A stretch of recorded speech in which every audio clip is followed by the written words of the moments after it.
Perfect.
Hey guys, welcome back.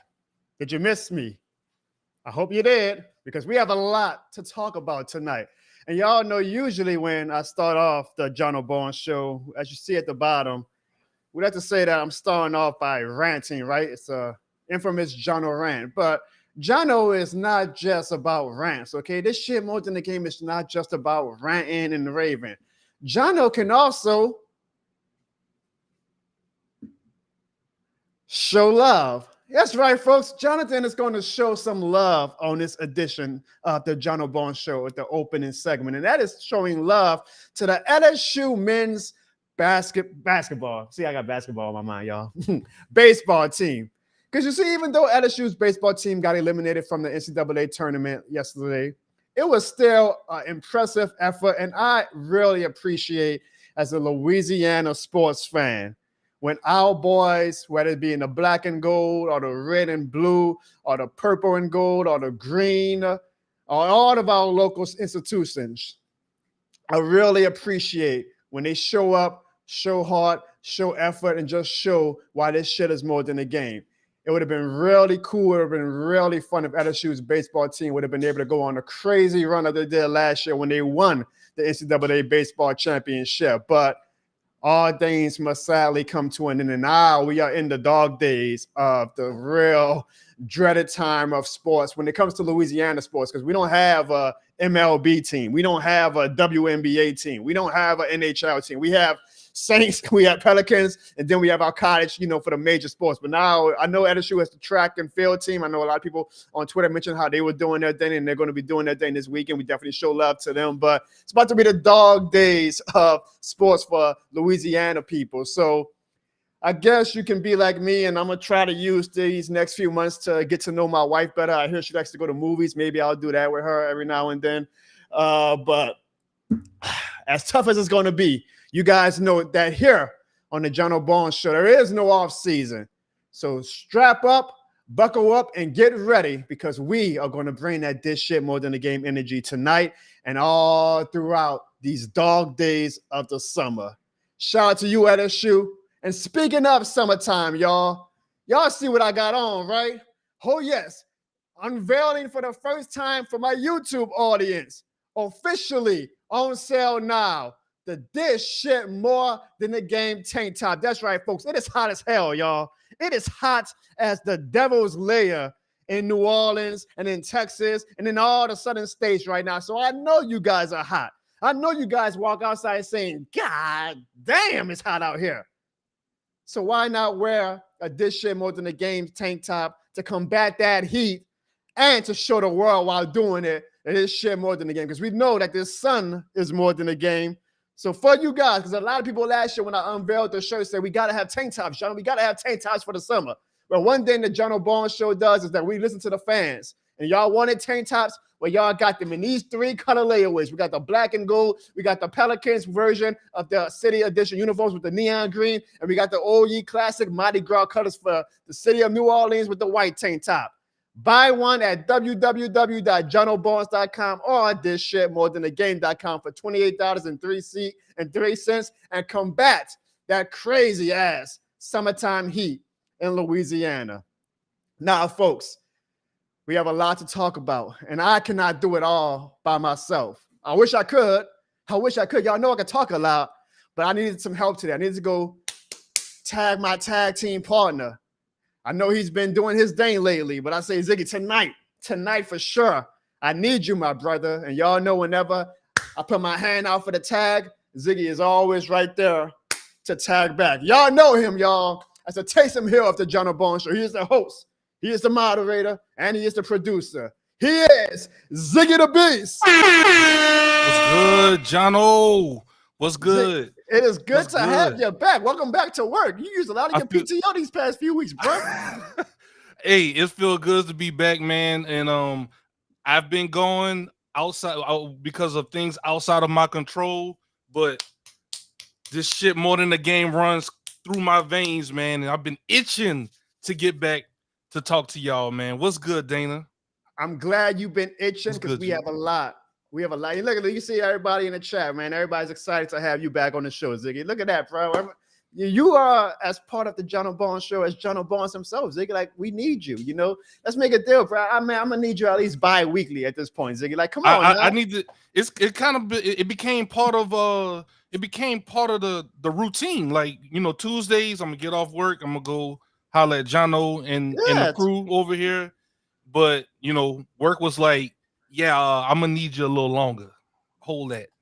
I guess. But we good now. We cleared all that up. We good. Yeah, now. I guess they do pay the bills. I mean, I don't pay you, so I guess your work does take precedence over me. But one day, Jono, see, the thing is, payment always doesn't have to be monetary. You know, you pay me with fellowship and goodwill. And I'm gonna use that when we build the empire and we need to hire people. I'm like, hey, y'all, we paying y'all. You pay me in goodwill.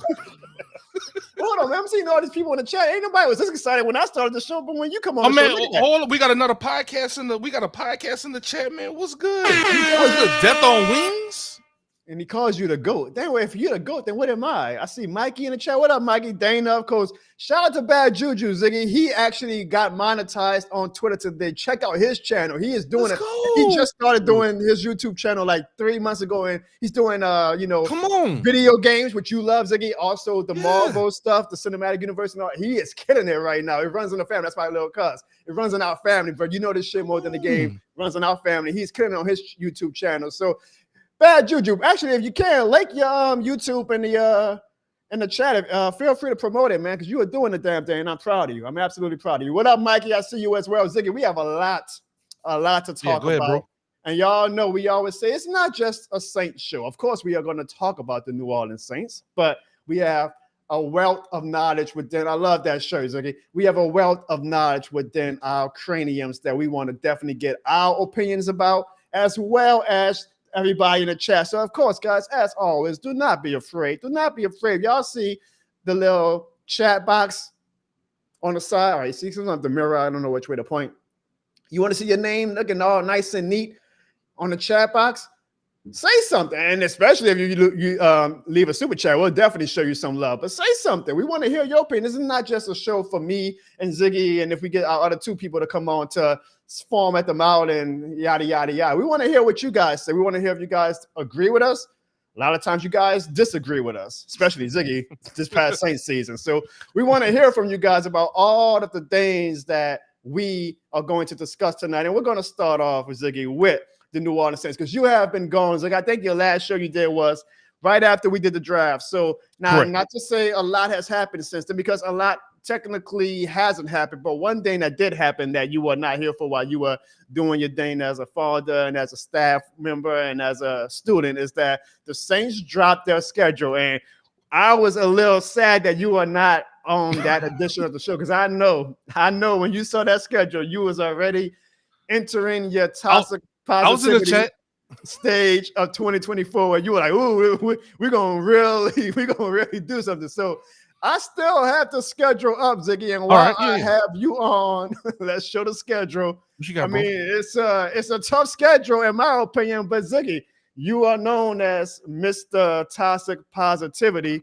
I don't know why Clarissa called me that. What did you think about? We want it on record, Ziggy, so we could come back and clip this and show it in November and December. When you look at that 2024 Saints schedule, how do you feel about the Saints as of June 4th, 2024? As of June 4th. So it looks like we have the AFC West and the NFC East, right? Yes, sir. Those are two very tough divisions. So what was our record last year, Jono? Our record, and I'm surprised you don't remember because you love to say it every time. No, it's for it's for the presentation. It's a build up. All right, last year we were 9-8, and people say that our offense was trash, it was lackluster, it was inconsistent, different things like that, right? It was, but go ahead. Yes. So after talking with Eric McCoy, after seeing the moves during the draft, after all these different things, we got Clint Kubiak coming in with a different scheme. Who's to say that we don't pick up 2 more wins? Wow. And get 11 wins. You know what I'm saying? What's stopping us from getting if we was a worse team last year, who's to say that we're gonna improve? You know what I'm saying? Look, we got a W, Panthers, Cowboys, W.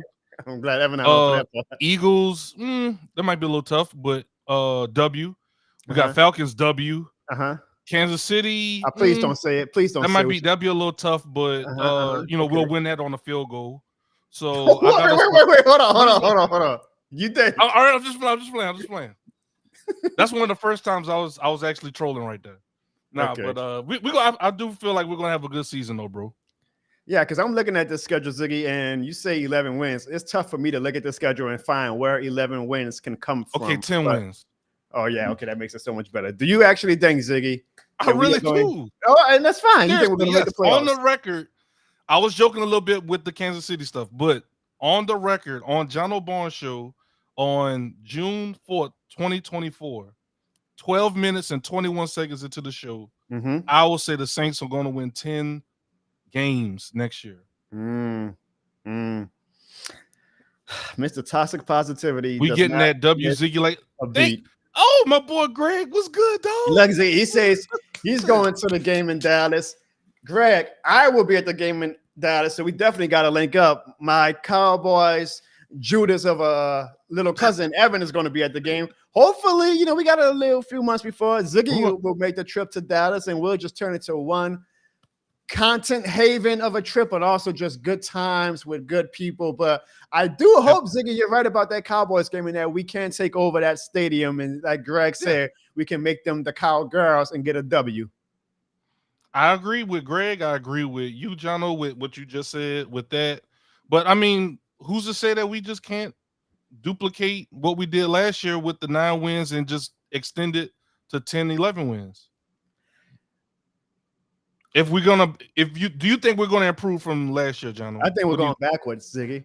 You think we're going backwards? I thought you thought we were going to improve. I'm sorry. So you think we're going to regress? I feel like I'm going to lose future Saints players coming to the crib at the This Year More Than the Game studios. No, I'm cheering, Ziggy. Obviously, of course. But you think we're going to regress? Because Ziggy, what did we do this offseason besides Kubiak that you can say, oh, this is the reason why they're going to jump +2 games?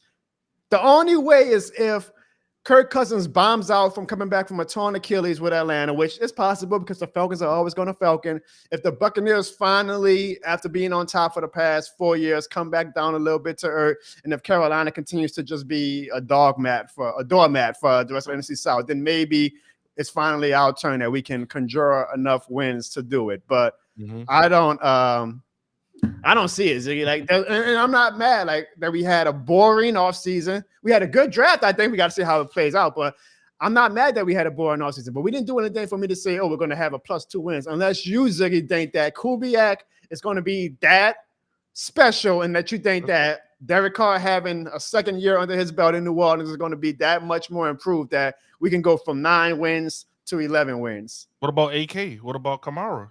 With this? I'm just not. This is me playing devil's advocate. In running back years, he's ancient. In running back year, I'm just playing devil's advocate. Fair. That's fair.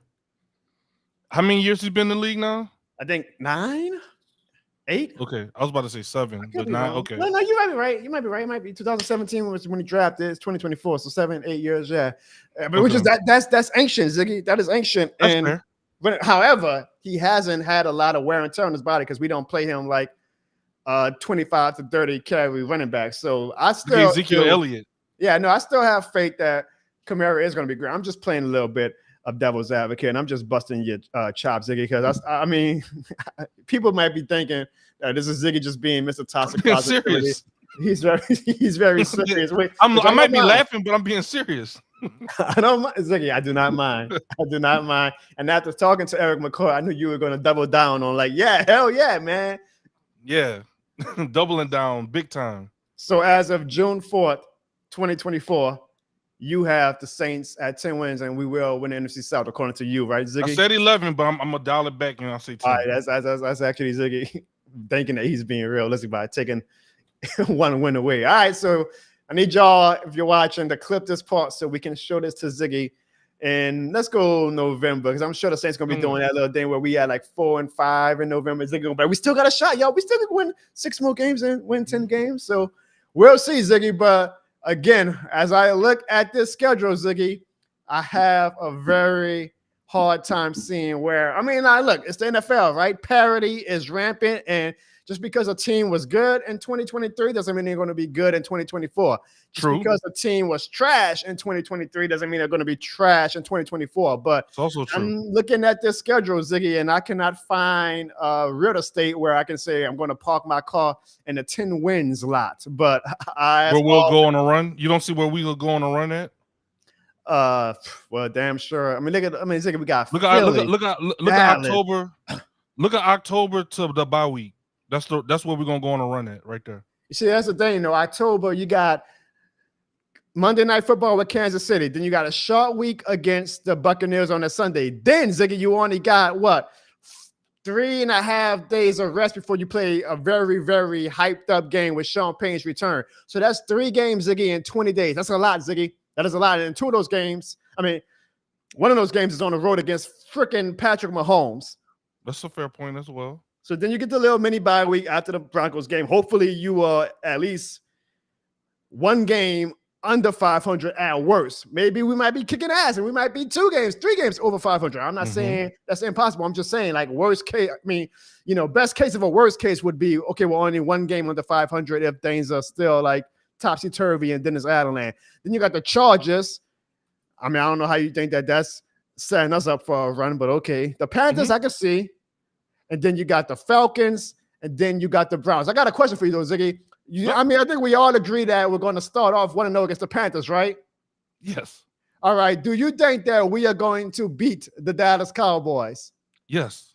You think we're going to beat the Dallas Cowboys? Yes. I need you to say it with your chest, Ziggy. I need you to say it out loud, especially when you're wearing that shirt. Say that say the New Orleans Saints are going to beat the Dallas Cowboys. The New Orleans Saints are going to go and beat the Dallas Cowboys in Dallas. And because of that thing, it's like his spidey sense is going off because you know who is about to join the show. You should have never said that, Ziggy. It's like when you say Candyman in the mirror 3 times. And Candyman shows up when you said the Cowboys are going to lose. This man shows up. And ladies and gentlemen, his first appearance on the Jono Bond show since the goddamn Jason Smith interview. Ziggy, I say that you took PTO. This man quit the job. Apparently, we rehired him tonight. But Evan is back on the show, and I actually know that he's chowing down on some snacks. I know he is in a good mood. Evan, did you hear what Ziggy just said? Hold on. I got some comment about that. Okay. Well, okay. So, you know, we don't want to bother his snacks. Did that man say the Saints is going to beat the Cowboys? He said the Saints are going to beat the Cowboys in Dallas. Johnny, you need to start drug testing on your show. Because Ziggy lost his goddamn mind. Go ahead, bro. Ziggy, you know that's the Cowboys' home opener too, right? And we talking about the Saints. Yes, sir. We talking about the 2024 Saints. Drew Brees ain't there, all right? That's an old Saints. We talking about this year's Saints. He there on my Madden. You sure, right? Man, you know where I'll be that day. It is going to be. He makes a good point, Ziggy. It's going to be the Cowboys' home opener. But this is how far the Saints have fallen, Ziggy. It's the Cowboys' home opener, and guess what time we're playing them at? 12 p.m. The Cowboys never play at 12 p.m. That's how far the networks are like, we don't want to see Derek Carr and Dennis Allen. And like the Cowboys could be playing me, you, and Evan, and they'll put the game on primetime TV. For them to put the Saints and the Cowboys at 12 p.m. kind of shows how far off the Saints have fallen with the network executives as far as being an appealing team to the national matches. But Evan, that might hurt you guys because your team is so used to playing at 3 p.m. or 7 p.m. that y'all not going to be used to waking up that early to play football. That might be an advantage for the New Orleans Saints. And shut up. No, shut up. I'm gonna cut you off. No, We play all our terrible teams at 12 o'clock, okay? And Saints is Not up, y'all so season opener though, huh? use our season openers at 3:25 Sunday night football, Monday night football, but no, we gotta play y'all sad ass team. Evan, you're gonna be at the game, right? Oh, I'm gonna be there. Ziggy. Evan gonna Ziggy. be there. Yeah, Ziggy. I really hope, Ziggy, that you can make it, because whether you can or not, Ziggy, I want you to see the dick look that Evan's gonna have in person. But No if you're not there, I promise you are on the Jono Barnes show. Just play the long game with me. Sometimes you gotta play the long game. I will get Evan's immediate reaction when the New Orleans Saints beat the Dallas Cowboys. Jono saying it too. They're not just me. Yeah, no, Ziggy. Look, as down as I am on the Saints, I am not going to give Evan the satisfaction of saying that, the Cowboys are going to whip our ass. It's early in the season, so the Cowboys are probably going to still be footing themselves out. The Cowboys ain't do shit this offseason either. They actually probably took a step back. And we all know that, and Evan is going to be afraid to hear this, that the NFC East has not had a repeat division winner for the past 20 years. So who won the division last year, Ziggy? Them Bucks. No. The NFC East, Ziggy. I'm just playing. So the Cowboys. So if we are going by history, that means that Evan's Dallas Cowboys will either be playing for second place or they're not going to make the playoffs at all. Oh, well, only team is not talking about making the playoffs is the Saints, all right? So let's Cowboys. So we're not making the playoffs with winning 10 games? We're not going to make the playoffs with that? Well, too bad y'all not going to win 10. Y'all not going to win 10 games. That's the problem, Ziggy. Like I was looking at the schedule, like I see y'all within like the 5 to 6 win range. I think that's why I got y'all going. And honestly, week 1, I don't have y'all beating Carolina. Wow, you're that negative, huh? Not negative, but Carolina made some really good moves for Bryce Young. I think his second year got a brand new coach. Here we go. I think he's gonna upset y'all. Honestly, I bet y'all gonna be surprised. All right. I hear Jerry says that Evan, the Cowboys are going to lose to the Saints. And our guy Slim John says, how are the Cowboys going to beat us with Dak, Evan? Man, y'all got Derek Carr, so that's how we going to win. We probably don't even need Dak to play. We just put Derek Carr out there. He'll throw 2 pick six for us. Don't worry. We appreciate all 150 plus people watching us across all platforms tonight. Thank you guys. We know that we are officially in the dog days of the off season as sports fans. So Mikey Sally, he is not trolling. This is Evan Barnes, 24/7, 365 days of the year. He is not trolling. We appreciate all of you guys watching the Jono Barnes Show during the dog days of the off season. And if you're watching on YouTube, especially if you're watching on YouTube for the very first time, we only have one simple request, and it's free $99 to do so. Fans, hit the subscribe button in 3 seconds to make this Falcons fan sad. 3, 2, 1.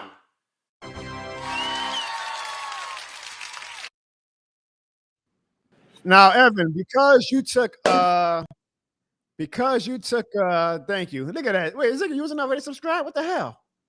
Man, I got other accounts, you know what I'm saying? I'm just trying to show the people that might not know how to hit the button. I got you. That's how you do it. Man, Ziggy's a teacher, he's a student, he's a producer, he's a moderator, he does everything, y'all. He does everything. Evan, because you apparently took the sprain off on the Jono Barnes Show after you did the Jason Smith show, you were like, okay, that means I ain't got to show up to work for the next 2 months. You missed the schedule release stream that we did, and now that I have you on the show, I don't know if I should ask you this, but I'm going to ask you anyway. This is the Dallas Cowboys schedule for 2024. Oh boy, Evan, I hate that I'm asking you this, but I'm going to ask you. When you look at this schedule, Evan, what is your prediction for the Dallas Cowboys in 2024?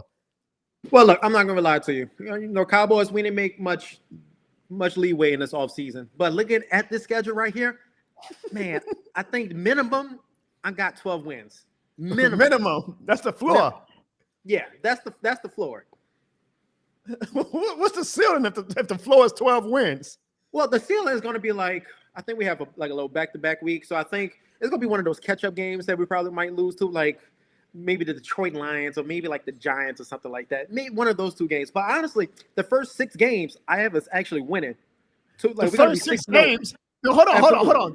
The first, so you're saying that y'all going to the bye week undefeated, but y'all got the Detroit Lions, a better team than y'all. Y'all got the Baltimore Ravens, a better team than y'all. Y'all got the Cleveland Browns, a better team than y'all. Y'all got the New Orleans Saints.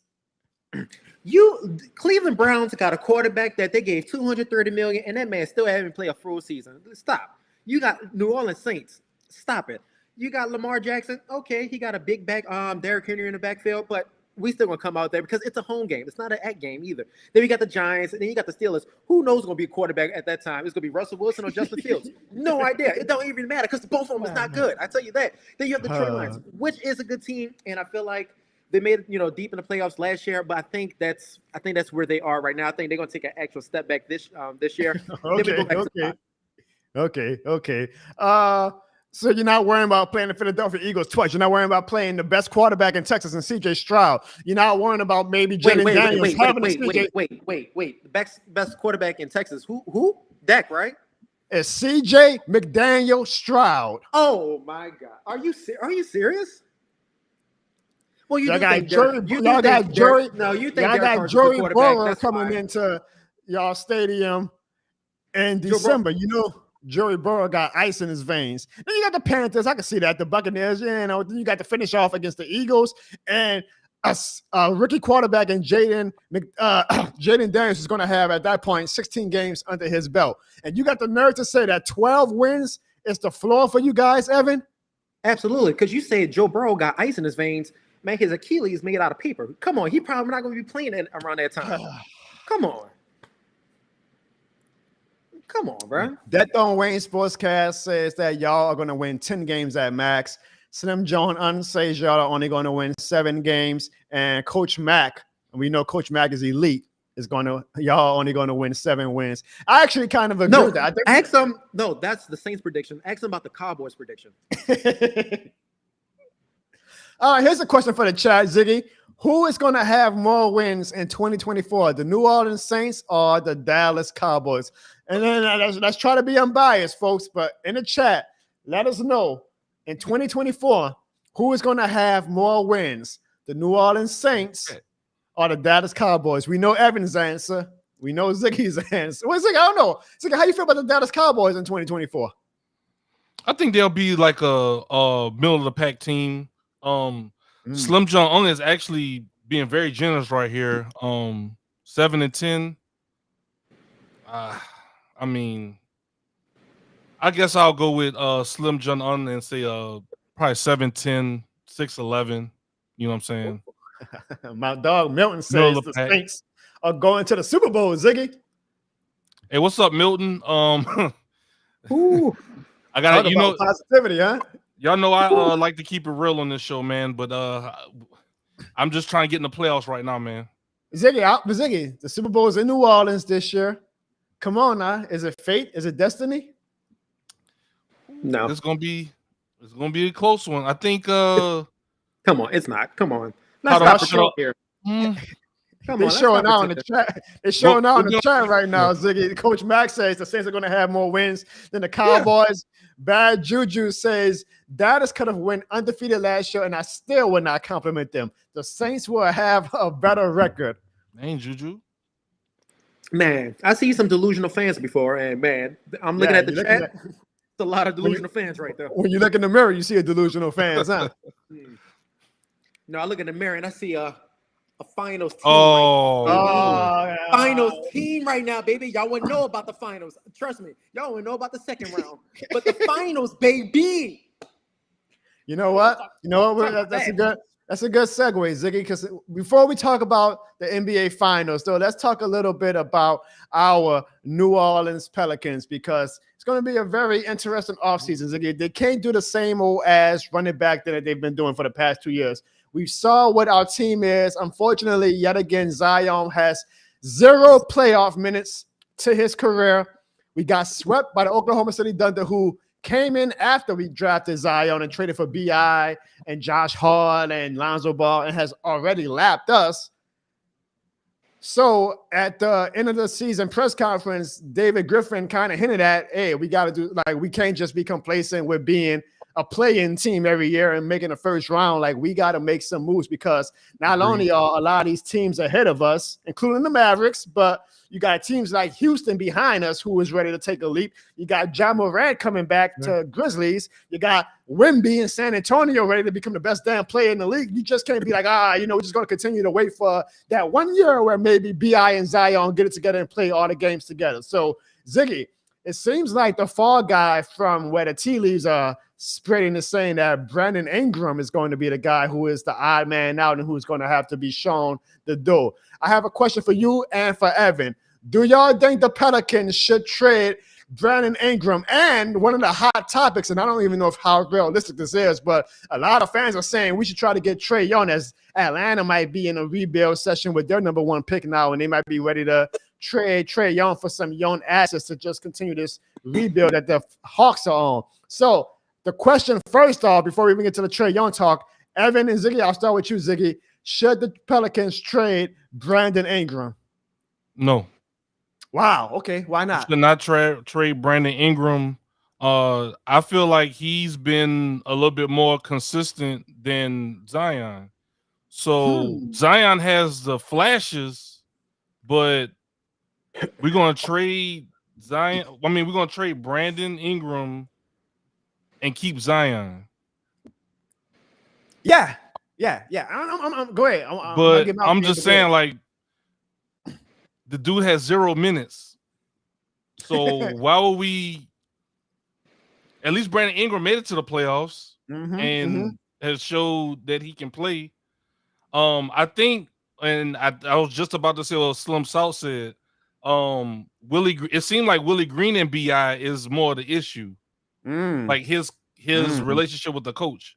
Because they had some reports that BI and Willie got into a few heated altercations. During the playoff, leading up into the play-in, during the play-in, different things like that, where in crunch time, BI would be sitting on the bench. So I don't think this is a can of BI and Zion coexist. It's more of who can coexist with the coach, and BI is the odd man out. They're already starting that narrative right now on him. He probably was getting into it with Willie Green because his ass was getting shut down by Lou Dort in the playoffs. If you want to be a max player, if you want to be a franchise player the way a lot of these fans was hyping up BI to be, I would like my franchise player to score more than 20 points per game in the NBA playoffs when it's time for the real men to become men, for the dogs to become dogs. But that's just me. Evan, should the Pelicans trade Brandon Ingram? Man, just like what Oklahoma City Thunder did to the Pelicans, gotta go.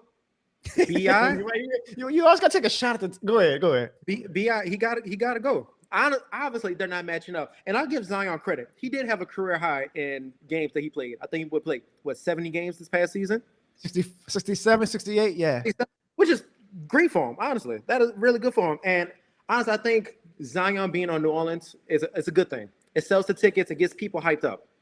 It gets people more happy than Zion waking up on Thanksgiving morning. Like, people get excited to see Zion. You can't say the same thing about BI. And honestly, Zion and BI, they don't mesh well on the court. It's too stagnant, especially how the NBA is right now. Everything is spread out. You need just a center, and everybody can shoot threes. That's what you need. And honestly, the trade between BI and Trae Young, that would not be a bad trade at all for the Pelicans. I hate that. I hate Ziggy. Yeah. But I am agreeing. And Dallas Mavericks in the finals, too. We're not. Oh, my fault. We're not there yet. I'm sorry. We're not. We beat the team that swept y'all in the playoffs. Luke Dort, who shut down. Luke Dort, who shut BI. Yeah, he didn't shut Luka down. To wash away. Yeah, go ahead, John. I'm sorry. I apologize. I was speaking for the future. That's all. To wash away the ignorance of having a non-Saints and Pelicans fan on the show, sometimes you gotta fight fire with fire by bringing in another non-Saints and Pelicans fan to maybe at least combat the idiocracy of this dumbass guy right here. So to do that, and I really hope that he's not on that same bullshit tonight. Ladies and gentlemen, we have a full house tonight, and I'm not talking about the Olsen twins, baby. S. Ryder has joined the show. What up, Sean? What up? What's I up, got that brand new microphone and everything, huh? Man got his clothes folded in the background, boy. I see you. Man, what's going on, people? My What's going on? dog- Oh, can I say something right quick? Congratulations to the Dallas Mavericks in the finals. Oh, Salute to God, you, you coming in Evan. with the bullshit, Ziggy. Shout out to y'all. Congratulations. It felt good to see a real superstar. Besides the Pelicans, Because you damn sure ain't gonna see Joel B do it. I tell you that. Well, Joel B was hurt. That's B. Joel B was hurt. He always hurt. He was hurt. Come on. He was hurt. But what's going on, people? What up? What we on? What we on tonight? What we on? I like the shirt you got on. I like the shirt. I mean, everybody's on the dress code tonight except this dumbass at the bottom left of the show. But y'all see, Sean, you see what I got on, Sean? Officially. It's because it's hot as hell outside, right, Sean? Facts. So officially, man, this shit more than the game tank tops on sale now, Sean, at www.thisshitmorethanthegame.com. Sean, you still be going playing basketball at the gym and on them courts, right? I have my league on Thursdays, yeah. What better shirt or jersey to wear than this, Sean, so that when you step on that court, you let these people know, and this shit is more than a game. I just send it to my GoFundMe account, and I'll get one. Hey, that's true. Jono, he's gonna get us all, me, you, and Evan. He's gonna get us all some tank tops. We haven't got our Elmer's Chiwis, and the least you could do is give us our damn shirts. Maybe if y'all show up to work every now and then, besides once a month, I'll give y'all your Chiwis and maybe a little cash on the side. Jeez. Damn. Goddamn, I can see if one of y'all took PTO, but all three of y'all took PTO the past month. I'm like, I know it's the dog days of the offseason, y'all, but shit. I mean, the Saints is not that interesting to talk about on the offseason, bro. Just saying. We can talk about other games because tonight we are going to talk about other games. But while we have you, Sean, let me ask you this question. Should the Pelicans trade Brandon Ingram?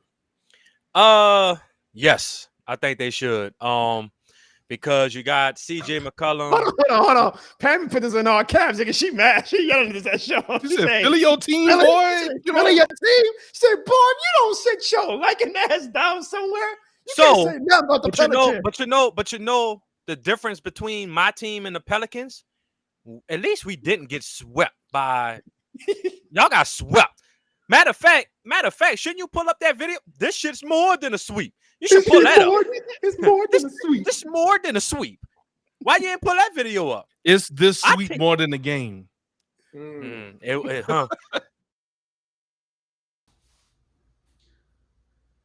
This sweep more than the game.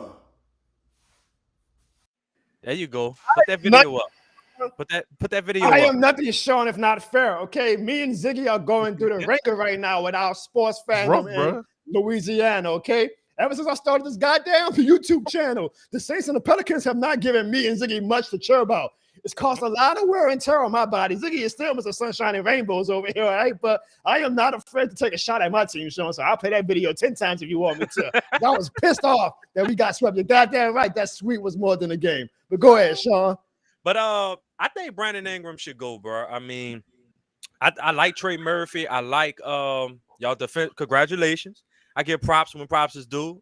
First team, all defensive team, Herb Jones. So I think y'all got Zion. Y'all got to trade CJ or Ingram. I think Ingram because I think you'll get more picks and assets for him.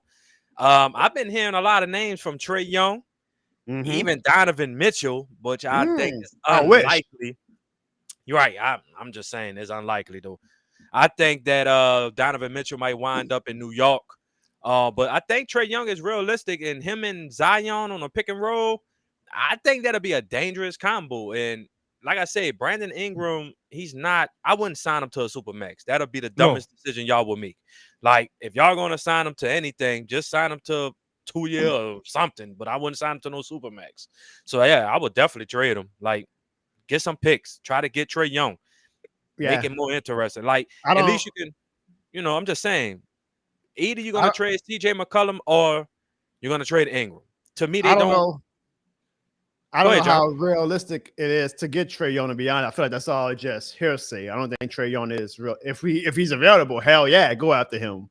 But then it depends on what the Hawks are going to ask for in return, because they're probably going to say we want Brandon Ingram and Trey Murphy or Herb Jones, which I'm like, Trae Young is good, but he ain't that good for a star player in Brandon Ingram and a foundational player in Trey Murphy or Herb Jones. But Ziggy, you are outnumbered right now, because not only are you outnumbered by me, Sean, and Ziggy with this trade BI then, because I do think we should trade BI just because we've seen enough data, Ziggy. Like, it is what it is. Like, how many years in a row do you want to be fighting for a goddamn playing spot and hoping that we get 1 or 2 wins in the first round? That Phoenix series 2 years ago really, as fun as it was, I feel like it set us back a little bit, and the damn show made the fans think that, oh, this needs to be the foundation going forward. No, if you want to take that next level, it ain't no goddamn family vibes. The family matters ain't over here like Drake diss song. No, you gotta make some tough business choices, and we've seen enough to see that Zion and BI, as good as they are individually, they just aren't the perfect pairing together. So if we can get a player or two who actually fits with Zion's game much better, and granted, Ziggy, I hear what you're saying. Zion's played 0 playoff games, so that's the pink elephant in the room, in my opinion. Like, once again, Zion had his first taste of quote unquote postseason basketball when we played the play-in game, and what happened? He got hurt, right? Like, his body shut down in the one postseason game that he played. So how can we trust him for 16 games? The same way Philadelphia fans have to worry about that with Joel Embiid. Like, can we trust these guys to play 4 physical series in April and May and June? But Zion's ceiling, I think Bad Juju said it in the chat, is so high that I've seen what Brandon Ingram's ceiling is, and I know that it's not going to lead us to much. We're not a big market team. Ain't going to be no superstars knocking on our door saying, I want to come play for New Orleans. We got to ride the Zion train until it ain't no more gas left in the tank. You build around him. You pray that his ass is healthy in April and May, and you get whichever players that fits best into his game, because as Evan says, not only is he the one who's selling the tickets, but he's the one that is the foundational guy for your small market franchise. Any rebuttal to that, Ziggy? So we're willing to go with ticket sales and all that instead of like being available for the team. Yeah, and I love Zion. I'm just like, we keeping it like you said, we keep it real here. But if the dude's not available, why are we building a team around somebody that ain't gonna be here? The playoff series against Oklahoma City did not make you have any doubts about, wow, Brandon Ingram just may not be that guy that we wanted him to be. And listen, y'all, I'm not saying Brandon Ingram is a bad player. I'm just saying, like, a lot of fans were hyping Brandon Ingram as like a perennial all-star. He's only made 1 all-star in his career. Good player, but he's not a guy that if you want to win championships, you make the guy. He's probably a good number 2 on a championship team and a great number 3 on a championship team. We cannot, Ziggy, keep going back and forth with this. Next year is going to be the year that Zion and BI get it together and they're both healthy and they're going to really put it together. It's sports, man. You ain't got the luxury of being patient year after year after year. Fans ain't going to accept that. Who we get more for based on who we trade? Will we get more for Zion or will we get more for BI? More for Zion. I think it depends on the team and what, how desperate a team is. Like, I mean, you would get more for Zion, bro. Like, so Zion, that's kind of, I'm leaning on that, Jono. Zion would definitely get you that star player that you want, but once again, what team would trade any star? Evan, would you trade any star if you was a GM? Any star for Zion right now? I mean, if he was what you would do, you would target a star that you know that probably is not about to resign. Well, what star is available? Trae Young. Let's try to get him to get for BI and not for Zion. So who would you rather? Trae Young and BI or Trae Young and Zion? Be honest. Who would you rather?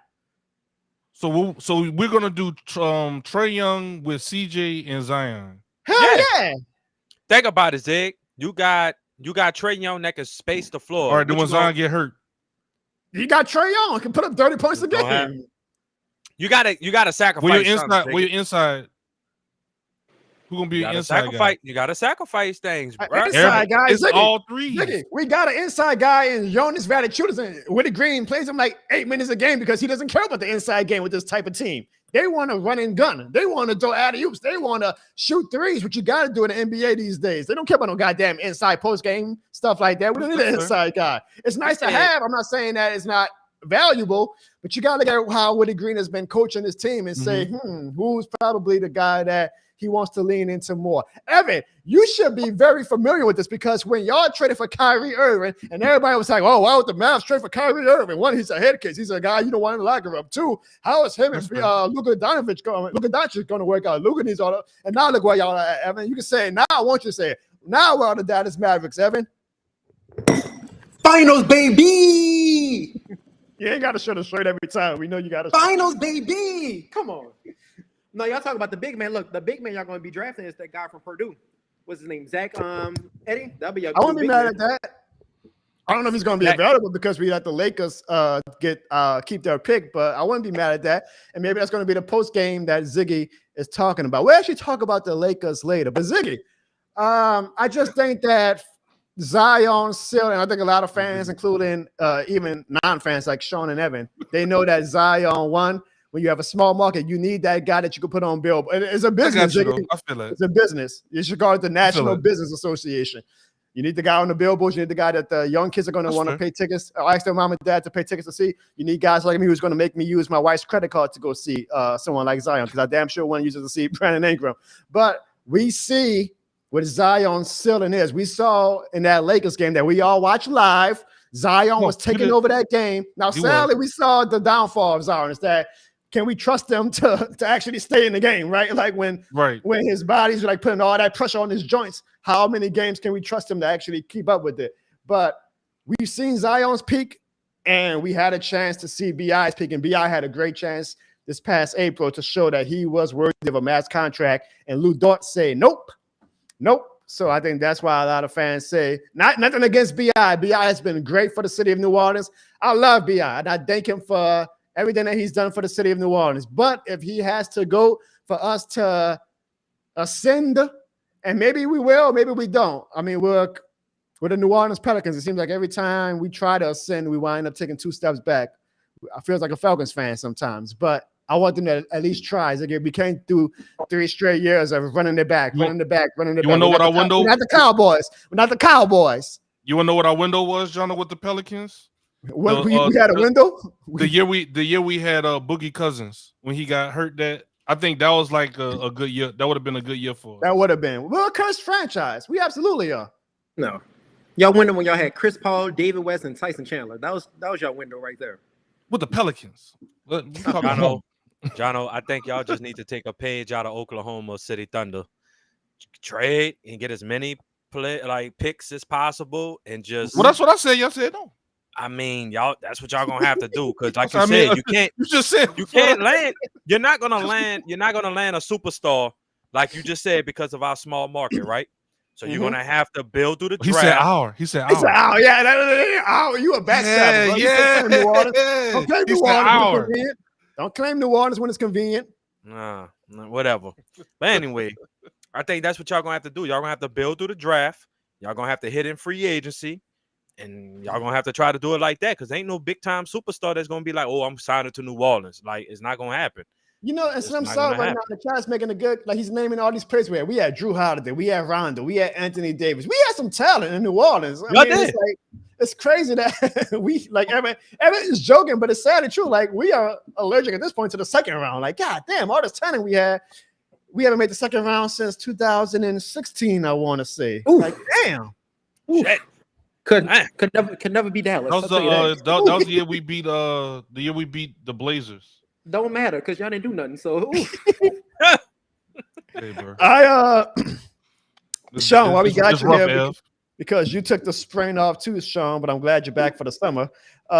You weren't on when the schedule release came out. So while I have you here, we talked to Evan already. We talked to Ziggy about the Saints and the Cowboys schedule. Oh, wow. Sean, looking at this Rams 2024 schedule, how do you feel about your Los Angeles Rams without Aaron Donald going into 2024? I feel great. I don't see any scary teams on this damn list. I don't. You don't see the Saints on December 1st? I see them. What about them? What is that? Somebody that what is that supposed to strike fear in me or something? They play the AFC. They play the Cowboys. They play the Cowboys to open preseason. There's 2 trash teams getting together. So AFC East and NFC North. Oh, so they got Josh Allen. They got the 49ers twice. We know the 49ers. Miami. Oh, right, man. Josh Allen without his favorite number 1 receiver gone. Y'all got Detroit in week 1 again on Sunday Night NFC Football. North. Oh, yeah. Yes. Matt Stafford about to come back for revenge again. Yes. I like our schedule. I don't see anything on that schedule that's scared. I don't see anything. I'm looking forward to December 1st. That's what I'm looking forward to. December Right. 1st. Is that the Superdome this year? It ain't At in Los New Angeles, Orleans, too. Sean. It's in New I'll be Orleans there. this year. I'll be there with you, Jono. You want to go? All right. Oh, We'll hey, be you there. heard it. You heard it, Jono. Clip it. Clip it. You could Clip be. it. He said, Yeah, I'll be there clip with you. You hear that, huh, Ev? You heard him. I heard it. Ziggy, We'll be this there. is going to be a great. I mean, hopefully, the record indicates it, but just for us, content-wise, because we got the Cowboys and the Rams on our schedule. That's this year, Ziggy. crazy. You know how much fun we are going to have this season on the Jono Bond Show. Rain or shine, win or lose. Like, we got the Cowboys in week 2 that for sure, Evan and I will be at that game.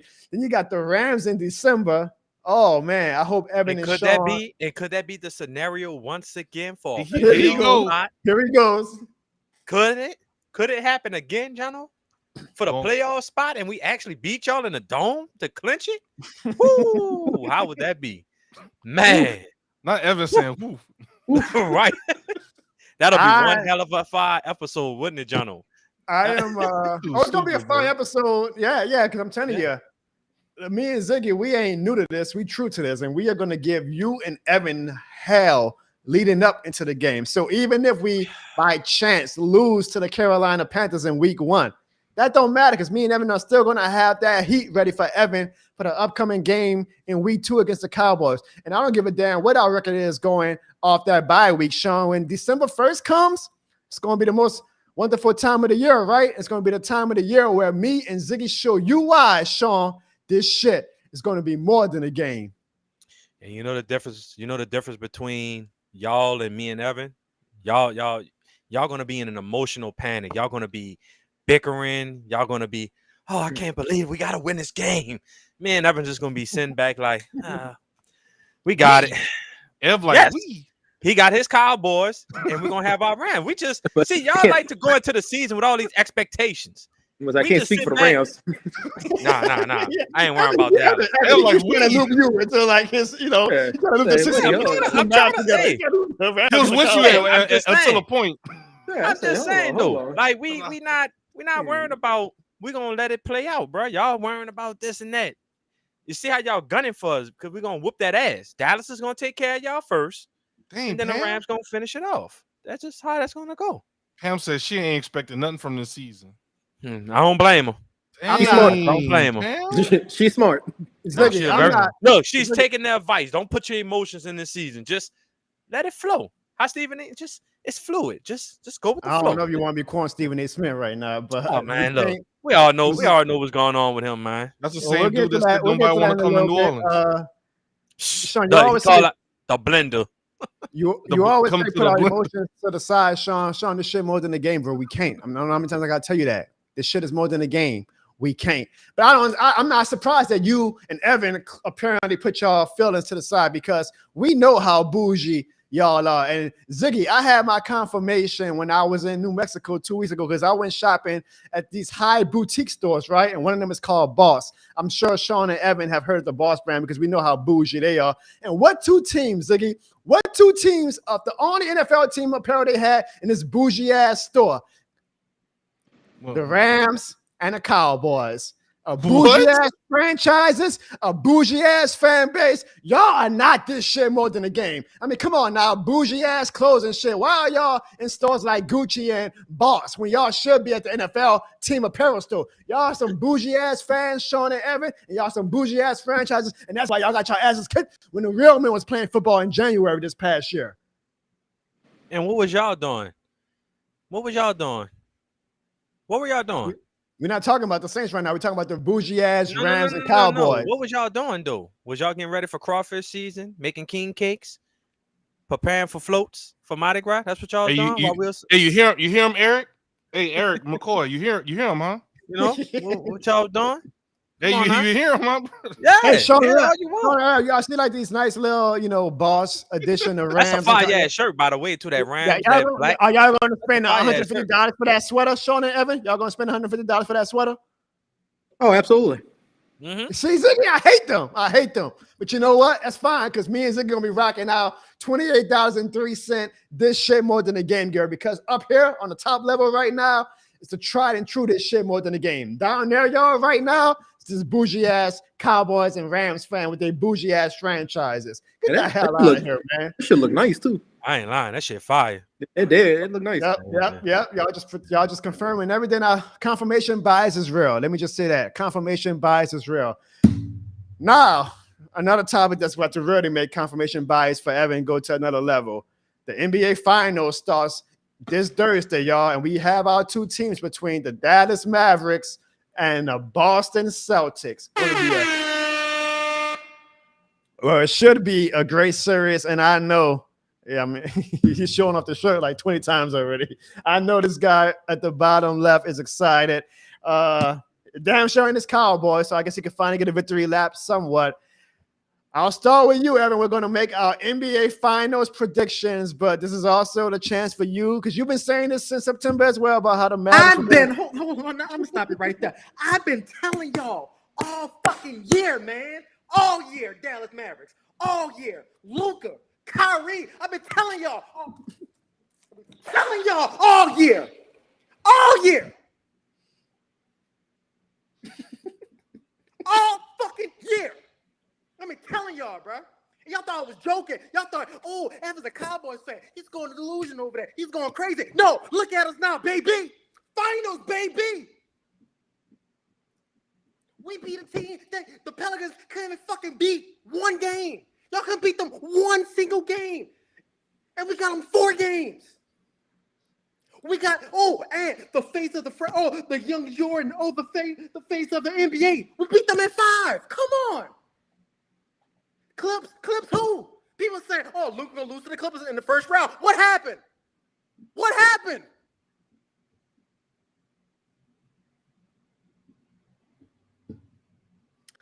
Yeah, I don't want to hear nothing. Give me Mavs in 6.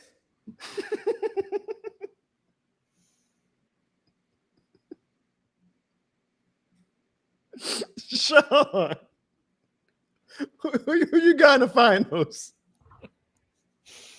That's kind of hard to follow up behind that.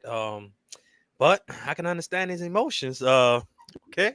Jerry, that's a good point. That's a good point. All that emotion he had when the Packers with the Cowboys asses finally letting it loose today with the Dallas Mavericks. I don't know, Jono. I ain't gonna lie, bro. This is a tough one because I kind of like this series, and I'm really on the fence. If I really don't give a damn who wins, because I'll be happy for either team. But we have to make a pick, and I think the X factor of Chris Porzingis comes back.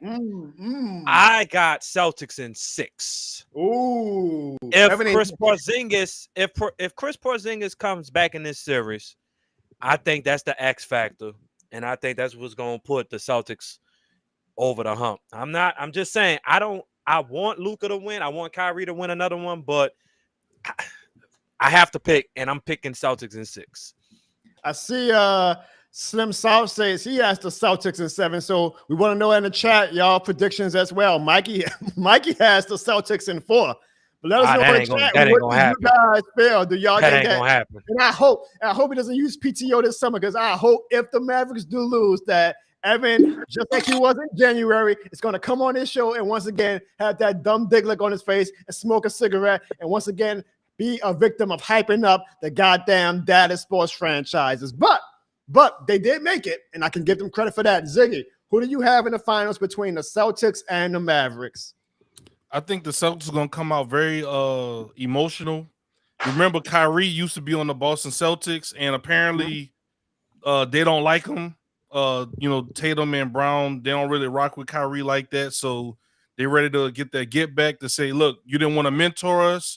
We was able to get to the promised land without you. But I think with that being said, Kyrie is coming. He has a chip on his shoulder himself. And then Luka is playing some of the best ball in the NBA at the moment. And it's going to be kind of hard to kind of deny that. And Tatum's very streaky. It's going to be up to Jaylen Brown. He could be streaky as well. I do see what Slim John said. We can't take out Drew Holiday to be that shutdown guy, but I actually got the Mavericks in this one. If I'm gonna be real, I do have the Mavericks in this one. Even though Ev was being Ev, I do have the Mavs in 6 as well. Okay. Just being real, but I do expect this Boston Celtics to come out very emotional early on in this series and then run out of gas. I'm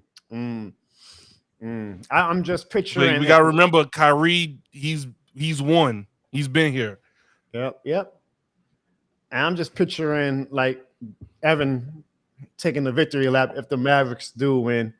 So in a vacuum, without the Evan factor, it's hard to not have that Evan factor hanging over my head because again, I've been doing content for damn near 4 years now, and it all no did still haven't learned your lesson, huh? How still haven't learned your lesson, huh? No, all right, I'm sorry, no Diddy. It was like, please say it, bro. I don't know the Evan fan is whatever. It's the hanging over the head part. That was just like that's a little borderline, bro. I don't think he got anything low enough to hang over my head. Believe that. Jono, just get to your point, bro. Come on, man. You're killing yourself. Get to your point.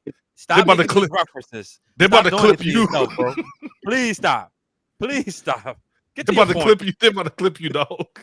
Get to your point. Come on, y'all. This is a serious sports show, okay? Jeez. Oh, I'm sorry.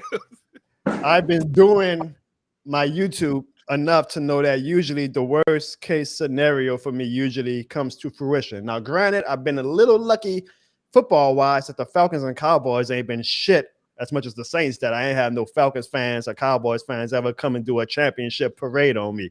But the football guys or the basketball guys or the sports guys usually don't push me over the edge, but they leave my feet dangling a little bit to like have a little bit of that pain. And because of that, I do think that Evan is going to have the opportunity in 2 weeks to come on a show and talk his shit because I think that Luka is going to have a championship to his name. I got the Mavericks winning in 6 games. Boston, to me, Ziggy, has just been too inconsistent. And to you, Sean, like they've been arguably the best team all season, but then you watch some games sometimes and you're like, are they really? Like, it feels like they sleepwalk sometimes. I'll be cheering for Boston, and I'm not going to be shocked if Boston actually wins. Like, my heart actually is saying Boston. I feel like Tatum and Brown, like, this is going to be the year that they finally say enough of us making it to the finals and losing. Like, this is our year. And usually, as a superstar, you have that heartbreak before you actually have that victory. So maybe this is the heartbreak that Luka has before he gets that championship in the future. But the way Luka's been playing right now, plus he's had a week off now to like rest up all of his nagging injuries. Plus we talk about the boogeyman that is Kristaps Porzingis, but how serious is he going to be after having the past month and a half off? Do we expect him to come in right away and drop 15 and 10 or whatever? Right. And Kyrie's playing amazing right now. Kyrie's probably thinking that this is his last chance to win a championship at his peak. Right. I got Dallas. So and guess what? Like I said, bro,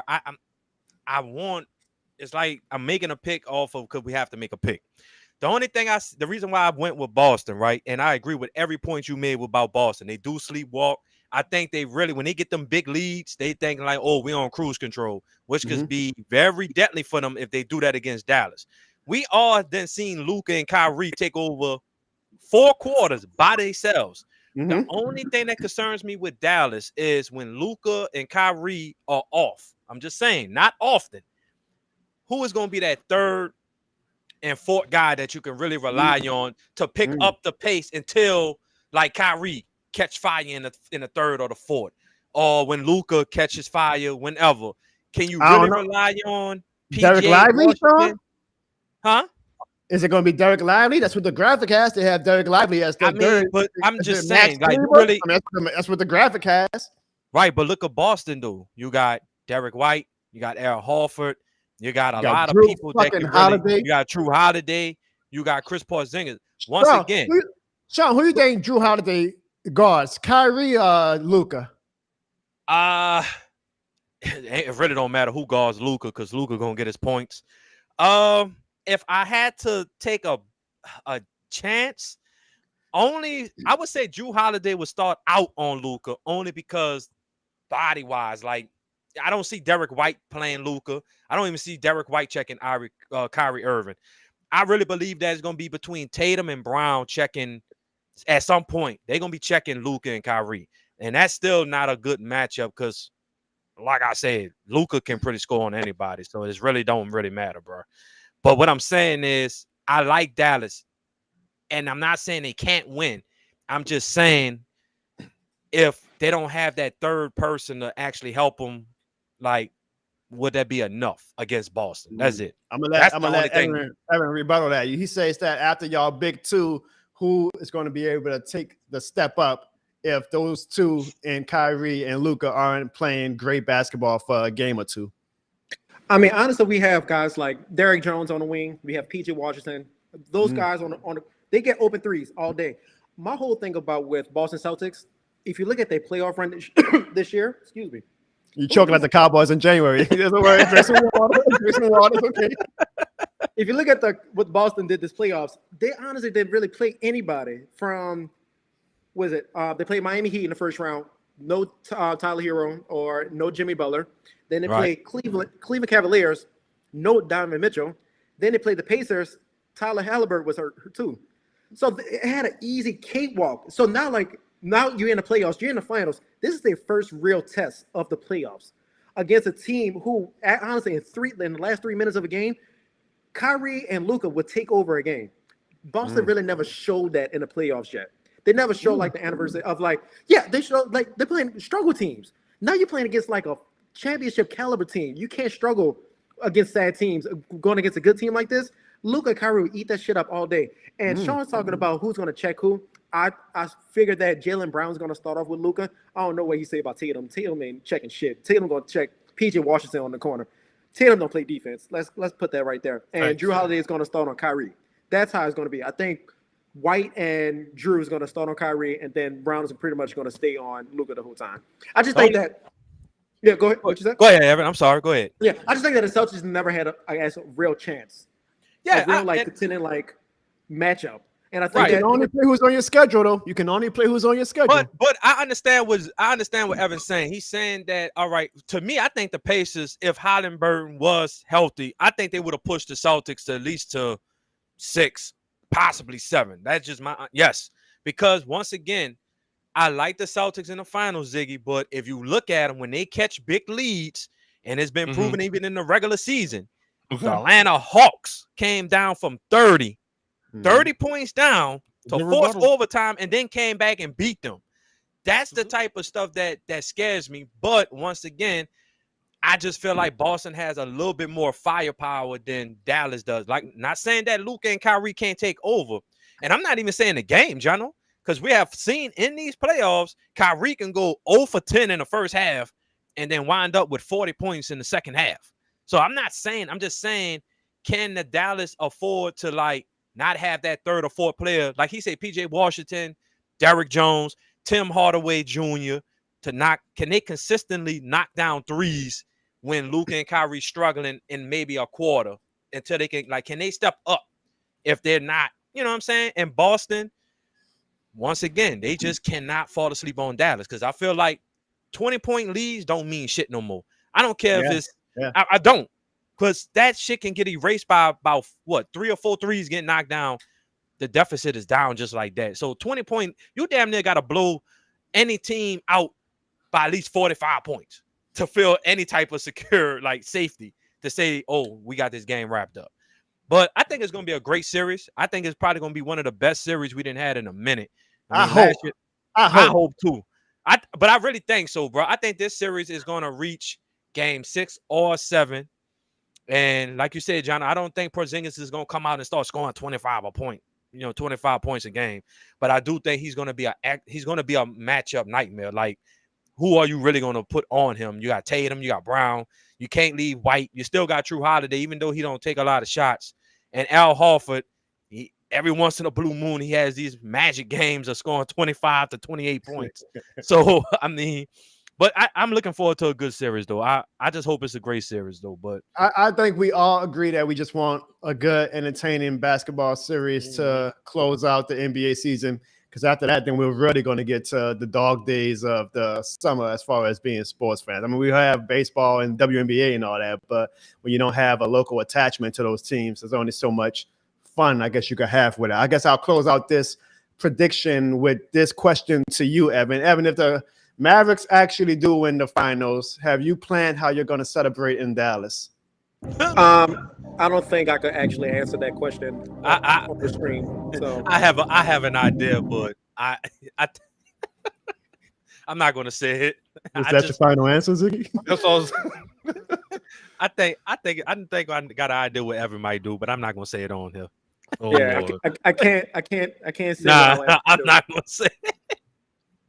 I know exactly It's what gonna he's be. going to do. It's gonna be a great time, though. I can tell you that. And y'all probably. Oh, we know. Sean, 6 weeks after that.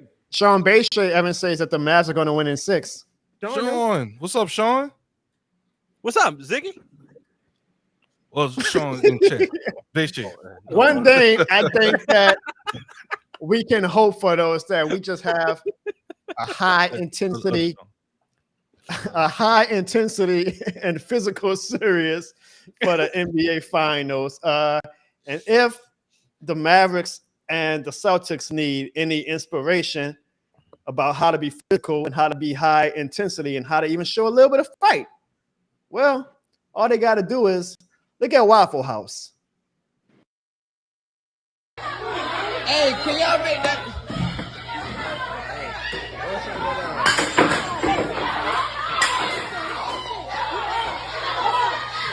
Oh, it's going down this way. Oh, it's going down this way.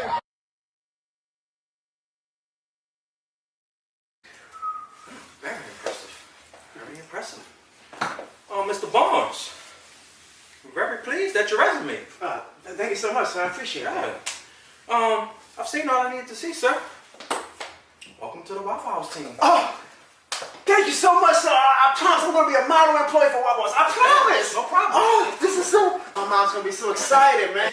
And I'm a waffle enthusiast. I'm going to be... let me officially welcome you to the Waffle House team. Oh, it looks even better than I thought. Right? You guys move fast. Looks great, huh? Well, sir, I promise. Employee of the month every month. I am going to be a model employee for Waffle House. The best going Waffle House employee of all time is going to be Jono Barnes. I am going to make sure that you never regret hiring me. Are you ready for your first training lesson at Waffle House?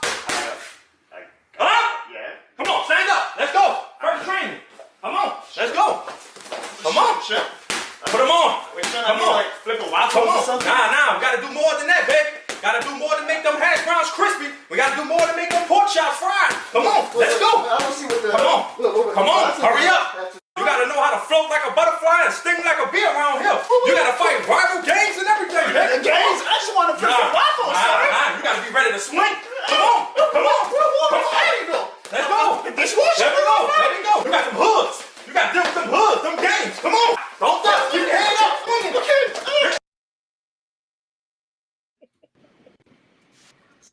Bruh, the polo with the swim trunks is nasty work.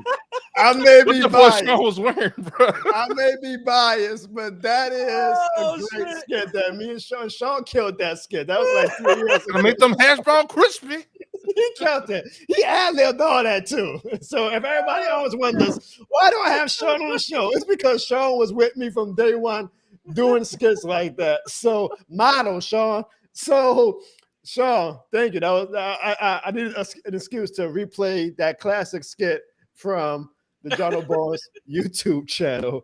Oh man. Hey, Ziggy. Well, we had Ziggy. I guess it was too funny for Ziggy still that we here. lost him. We got I'm we still got a here. super Camera chat issues.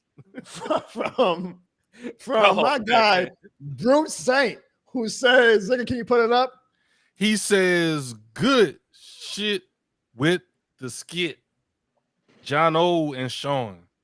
Yeah, man. Yeah, man. And Waffle House interviews, bro, they get a little intense, huh, Ziggy? They get a little intense. Smothered, covered, and knocked out. Not just smothered and covered. Sean, we need to do more skits together, bro. We ain't do a skit in a while. What's going on? I mean, I don't know, bro. You've been talking too much shit about the Rams that I had to keep you away, but I think we're gonna do some skits this summer. Man, it's whatever, bro. It's whatever, man. All right, man. The only thing I think that's getting more physically abused than a Waffle House employee is Caitlin Clark, and this has been a hot topic in sports. And I know y'all, every sports show has been talking about this, so we're going to be 1,000,001 of the show that talks about this. I can only hope that we have some sane takes. I'm looking at you, Evan, about this topic. But it is what it is. Caitlin Clark has been victim to a lot of, I guess, welcome to the WNBA from her fellow WNBA players. And it's very much a polarizing topic because even though we know that usually rookies get a lot of hard time from veteran players in all leagues, it seems like there's been a little bit of more sizzle when it comes to the heat and the physicality that Caitlin Clark has been taking. And of course, because this is the first time that women's sports is actually as popular as the male-dominated leagues, it's caused an exhausting amount of hot topics and hot takes and thought pieces and racial talks and political talks and all this shit. And I'm sure Caitlin Clark is like, God damn it, I just want to play basketball. I'm not trying to start a racial war. I'm not trying to start a political war, but it is what it is. I'm going to show you guys the hard file. This is just one of the many that she's taken that Caitlin Clark received this past Saturday, I believe, when she played her game.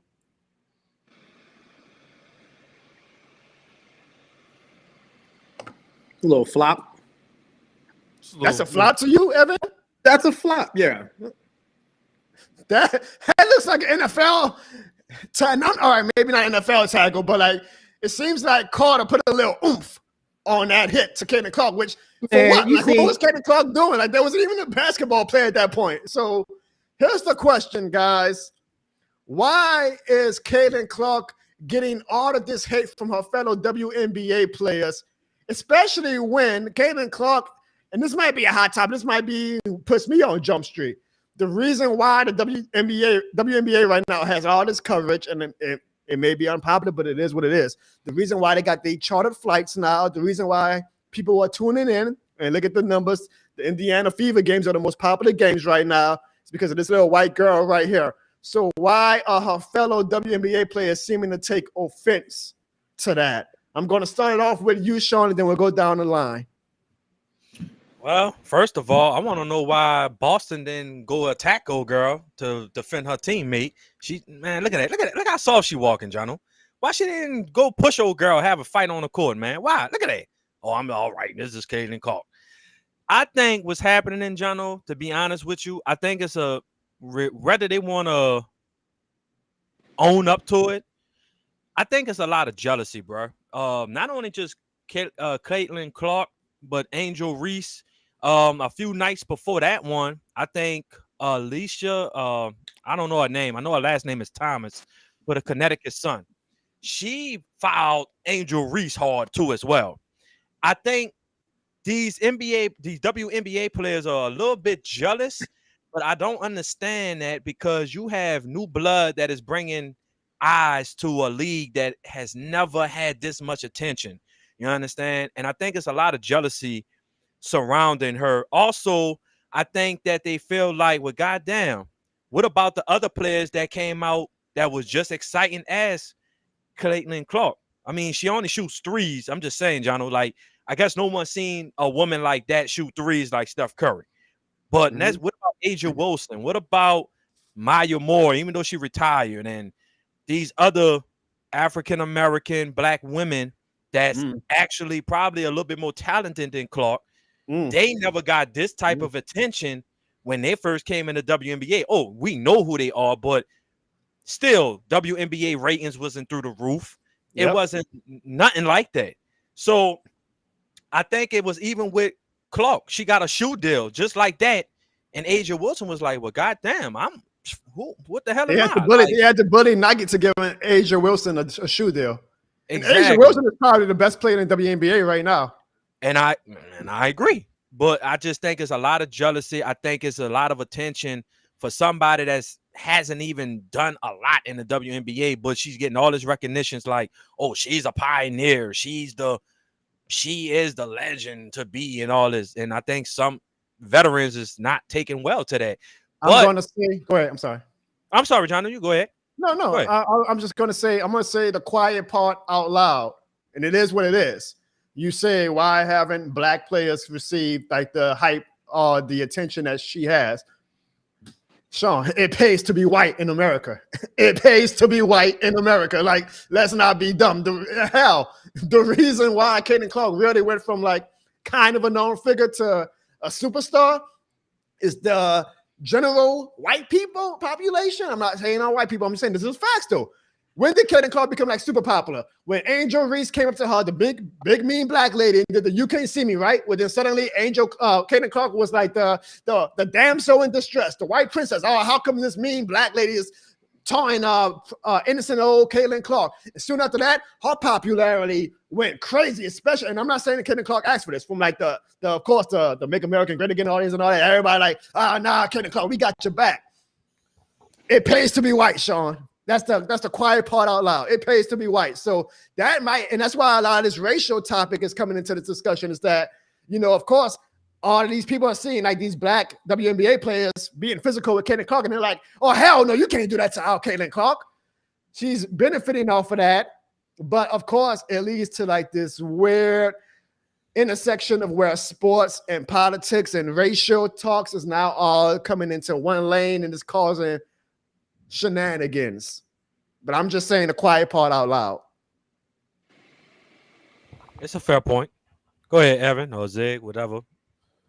Let's save Evan for last. I sort of looked at he was making while we were giving out points, and I'm a little scared to give him an open mic. Go ahead, Ziggy, please, Ziggy, go first, and then we'll let Evan. All I'm gonna say is, I'm not gonna, beat a dead horse. Pause. But my main thing is kind of what Sean said. Me and Sean play ball together or whatever like that, and we playing another team. Sean going for a layup, and somebody take him out like that. It's gonna be a fight on the court. Like, I'm just letting you know right now, and vice versa. Like, you're not about to take out one of my teammates, and I'm be like, man, don't worry about it, dog. We just gonna get them on the next play. Nah, I'm just gonna get this flagrant foul. I'm just gonna start walking to the tunnel. At this point. So you're more mad at Caitlin Clark's teammates than you are at the players that were like. Yeah, because this is basketball. People going. I mean, it's just life in general. Like at work, you got the old heads at work, and then you got the new employees come in. The veterans and the old heads are going to assert their dominance. Now, back in the old day, we did it like this. It's the same thing in any walk of life. The veterans are always going to try to insert their dominance on the rookies. So, question for you, Ziggy. Say you're a veteran employee, and then this new hotshot employee comes in. But this new hotshot employee, for all of the love that the executive staff is showing him and all that, he gets y'all now. He works his way to get y'all Fridays, half days. He gets y'all pizza Tuesdays. Like, he gets y'all a lot of amenities that y'all didn't have before. Would you still be like, I got to get this new hotshot employee though? I got to let him know, like, I'm still like the veteran around here, which is a fair scenario. Say, hey man, I know that it might be a little annoying that this hot shot has come in and already overtaken my spot in this organization, but shit, this hot shot employee is giving me some benefits that I ain't have a year ago. That's totally 100% fair, Jono. I think it's one of those things where I think like almost everybody has a point.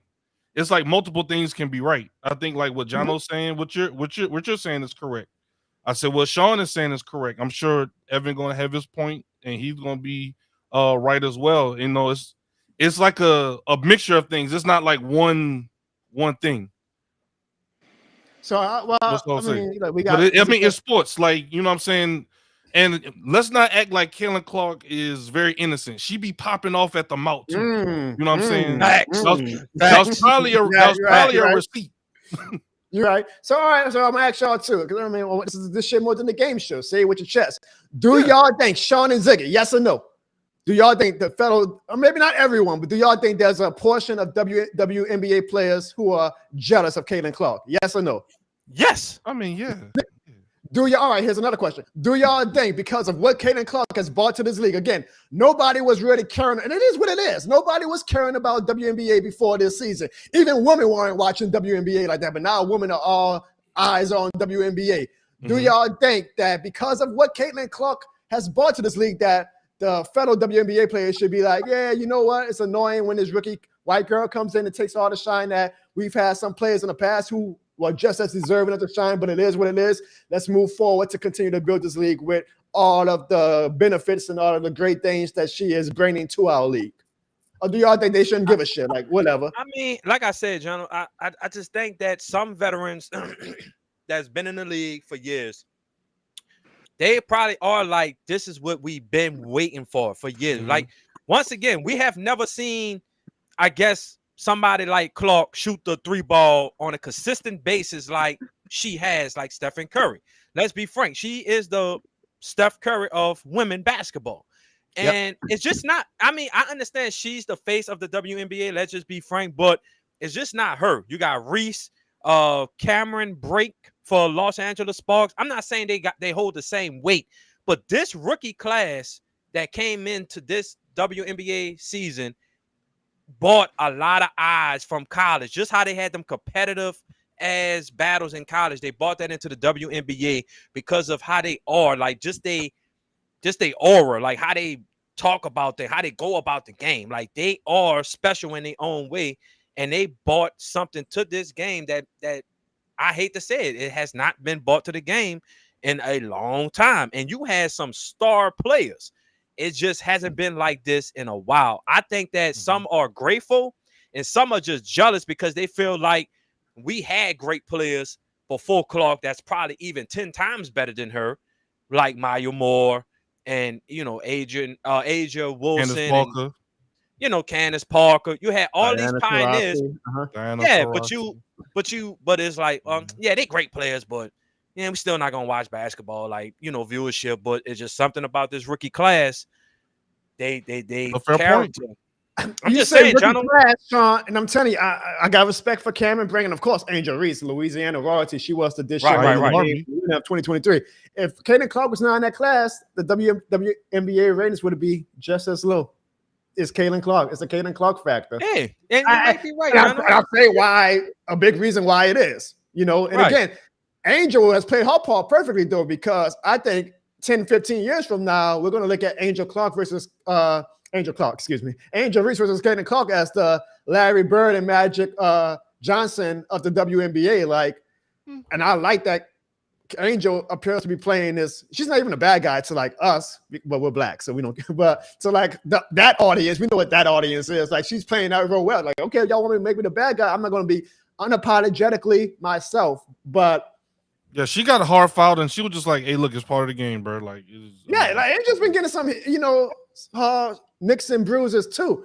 But it's the world that we live in that the reason why Clark is as big as she is, in my opinion. I mean, she was gonna be big no matter what. But like, what really took her to the next level was Angel Reese being this big, mean black lady to that audience. Big mean. So now Caitlin Clark is like the knight in shining armor that they're going to held up, and they are praying on the demise of Angel Reese. But Angel, being the calculated, amazing woman that she is, maneuvered that into her becoming a star now and getting her endorsement deals and making her become a popular name as well. Shout out to you, Angel Reese. But I'm saying a quiet part out again. It does a race has a lot to do with it. Evan. Well, my last thing is, I'm sorry y'all for my camera. I'm gonna get this fixed. This is like ridiculous, but all I'm saying is if Dwayne Wade was going up for a layup, Udonis Haslem is clearing the court. Same thing with, you think if somebody stick their foot on the Curry and he roll his ankle up, everybody's automatically gonna be looking for Draymond. If somebody pushed down Caitlin Clark, who's the one that's going to defend them? I saw Matt Barnes mention that. I mean, this is kind of new to all I got. NBA players, though. Ziggy, like, they're not used to, like, you know, they're not. I mean, maybe I might be ignorant with this. I don't remember. I'm not let's be honest, y'all. The four of us wasn't watching WNBA like that until the past year and a half. Oh, So you don't speak for me, bro. all right, here y'all go. Here y'all go. Go All right, ahead. you don't speak for me, buddy. Get y'all social media clout off. Whatever, y'all. You don't speak for me, buddy. Yo. Pat McAfee made a good point in a very controversial way, though, when he was saying basically what I agree with. That I mean, he said it in a very controversial way, but that's Pat McAfee.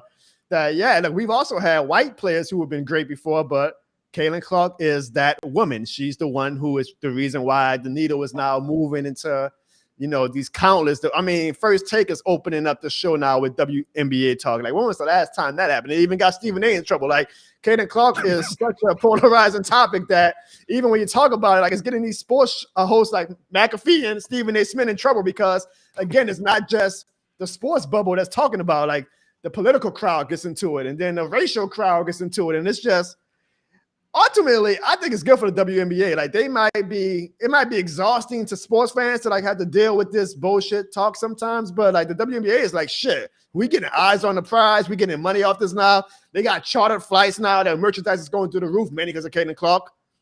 WNBA is winning. Evan, why is all the hate on Caitlin Clark? Well, let's bring it back to. There's a couple of comments I have to say. I'm mad that you really made this a racial thing because it's not a racial thing. It's not a black and white thing. Okay, so let's put a pin in it right there. She's not popular. People don't hate on her because she's a white woman. So stop it, okay? Fucking stop it. So let's just start. Oh, why are you laughing? This is not a laughing matter. I'm serious. You're right. I'm sorry. And second of all, let's stop saying that Angel Reese made Caitlin Clark when she did this. Caitlin Clark has the most points in NCAA history, okay? Caitlin Clark was doing things that Angel Reese wished she could have done. People saying that Angel Reese made Caitlin Clark, I think it's the opposite. I think Caitlin Clark actually made Angel Reese.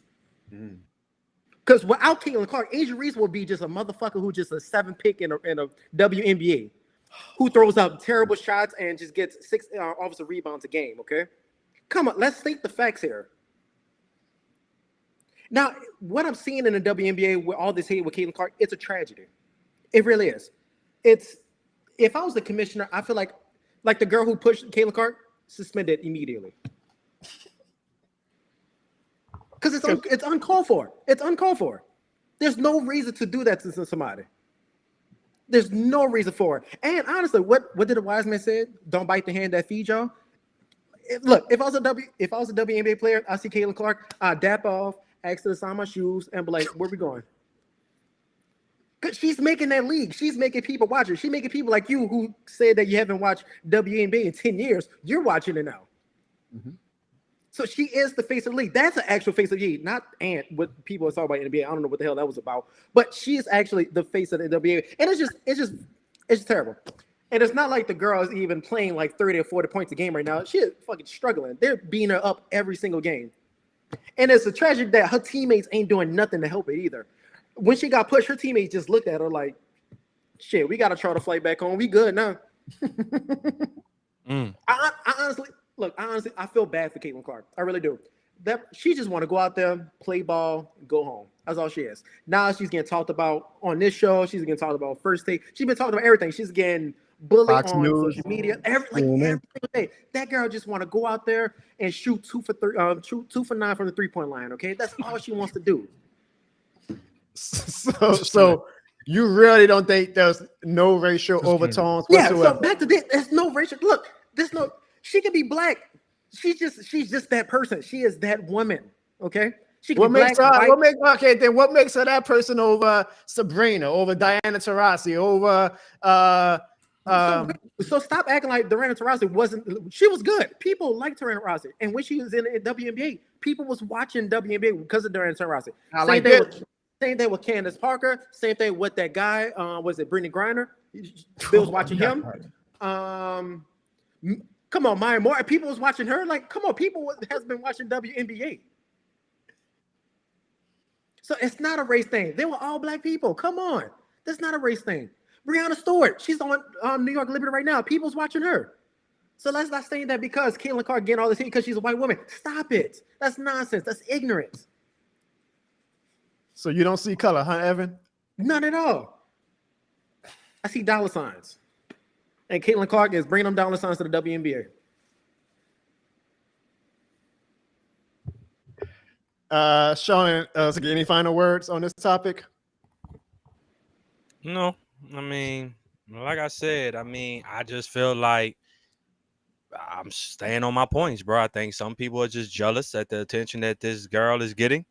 I mean, she is that girl. She's doing things that most women probably can't do. That's not a hate on some women, but I mean, that's what it is, bro. They hating on the attention that she's getting. But on the plus side of it, she's getting things for the WNBA that they have not gotten in years, bro. Like, they probably got more viewerships, more money coming through, celebrities. And to your point, not to say people wasn't watching the WNBA, but it was kind of like people that doesn't watch baseball on a regular basis, but they'll watch it in October. That's how the WNBA was. People would just watch it for the finals, just to say, oh, I'm going to watch the finals. But now people are actually watching WNBA basketball. For people, myself, I was watching WNBA ball way before this, but I'm just saying, now you're really watching. I remember Jono, you're the only one. Y'all watching the WNBA game tonight? Jono, we was watching these girls play in college, bro. Why wouldn't we watch the WNBA to see how they fare out? Like Maya Moore, she was that woman. And she retired early. Like that. Y'all trying to get y'all likes on social media. Who wasn't watching? Maybe you wasn't watching it because you got retired on the court and you felt some type. Well, my fault. This the wrong podcast for that. I'm sorry. But I'm just saying, we was watching. You may not have been watching it, but we was watching it. The real basketball players like Evan and Zach and myself. I really was watching it, John. Like, not right. even. I don't understand how that's hard to believe. I'm not joking, John. I really was watching, dog. But was I watching? How about this, John? I was still watching, but not as much as I'm watching now. How's that? There you go. That better? I'm not gonna say I just was not watching because I literally was watching. It's not a lie. All right. In the next 10 seconds, y'all name the last 3 WNBA champions. Go ahead. Las Vegas. Las Vegas. Last 3. Come on, keep going. And Seattle. And New York. It was either Seattle, New York, Liberty, right? I think if I ask y'all the last 3 Super Bowl champs, y'all say, "Oh, the Chiefs, the Chiefs, the Rams." So come on now. Not the Saints. I can tell you that. Damn sure ain't the Saints. You set you up for that, self, buddy. You set yourself up for that one, buddy. Damn sure wasn't the Saints. All that to say, shout out to Kaylin, shout out to Angel Reed, shout out to all these great women players who are blocking out the noise, including the noise that was just on this show. And they were doing the damn thing. They're taking the league better late than never, right? They're taking the league to heights unheard of. And like I said, I think as far as Angel and Kaylin, this is going to be looked upon some 15, 20 years from now as the Bird versus Magic for the WNBA, which is going to be great. Then we got Juju at USC coming to the league next year. Maybe she's the Jordan of the WNBA. I mean, she's a beast. You know, we got some great talent coming in. And I'm excited and I'm happy that even for as exhausting as, you know, political Twitter coming into it was the Aces, then it was the Chicago's. They had enough time to Google it. They had enough time to Google it. I was right. It wasn't a link store. It was Aces, and Storm. No, before the Storm, it was the Sky because that was Kansas Parker. She had the big thing holding a trophy. Come on, man! Stop playing! Before y'all leave. Hold on, I got you. Hey, John, ask the question again. Who was the last 3 WNBA champions? Would you like to phone a friend? Nah, man. Nah, y'all answer that. Y'all answer that right, Evan, Sean. Don't listen to John, bro. Shout out to the WNBA. I hope that we keep getting entertaining discussion like this because, hey, I'm all for building up the league, even if it's exhausting with the political pundits putting their say in it, even with the misogynistic men putting their comments into it. Hey, the bottom line is the bottom line, right, Evan? Like you said, you see dollar signs. Right now, I guarantee you all the people in the WNBA office, they see the dollar signs behind all this. They might go in front of the camera and say, you know, these talks need to be more professional and these talks need to be more respect. At the end of the day, when they go into those board meetings and they look at those numbers on the charts, they say, hell yeah, we doing the damn thing. So shout out to the WNBA and shout out to all the people who leave super chats, including from the last show, my guy Bruce Saint, who actually left a super chat the 2 weeks ago when I did my show, and we always want to show love to everybody who leaves a super chat. Bruce Saint actually even left the super chat again on this show, but Bruce Saint, you are, I mean, he's actually like funneling the show at this point. Like he is doing the damn thing when it comes to the super chats, and every super chat that we get, we invest right back into the show, whether it's equipment, whether it's outreach for promoting the show to try to get more guests on the show, whatever. We are investing into making this show go into, like the WNBA, go to heights unseen. So, Bruce Saint, for your super chat 2 weeks ago, from me, from Ziggy, from Evan, and from Sean, this shit more than a thanks. Ziggy, give them that goddamn. This shit more than a thanks air horns.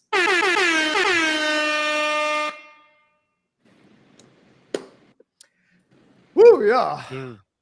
Even though it's the dog days of the offseason, we've had a lot to talk about today. And now we're going to finish out with doing just a little bit of speed round because we got some final topics that we want to talk about. Now, we're not going to dive deep into these conversations like we did the past hour and 40 minutes, but we do want to get to some other hot topics in the sports world right now. Y'all cool with that?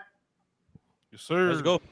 All right, all right. First of all, we have the news that one Justin Jefferson signed the highest non-quarterback contract in NFL history when he agreed yesterday to a 4-year contract extension worth $140 million. That's a lot for a wide receiver, right? But what I always say when the contract comes out, you got to look at the guarantee on it. Don't look at the initial numbers.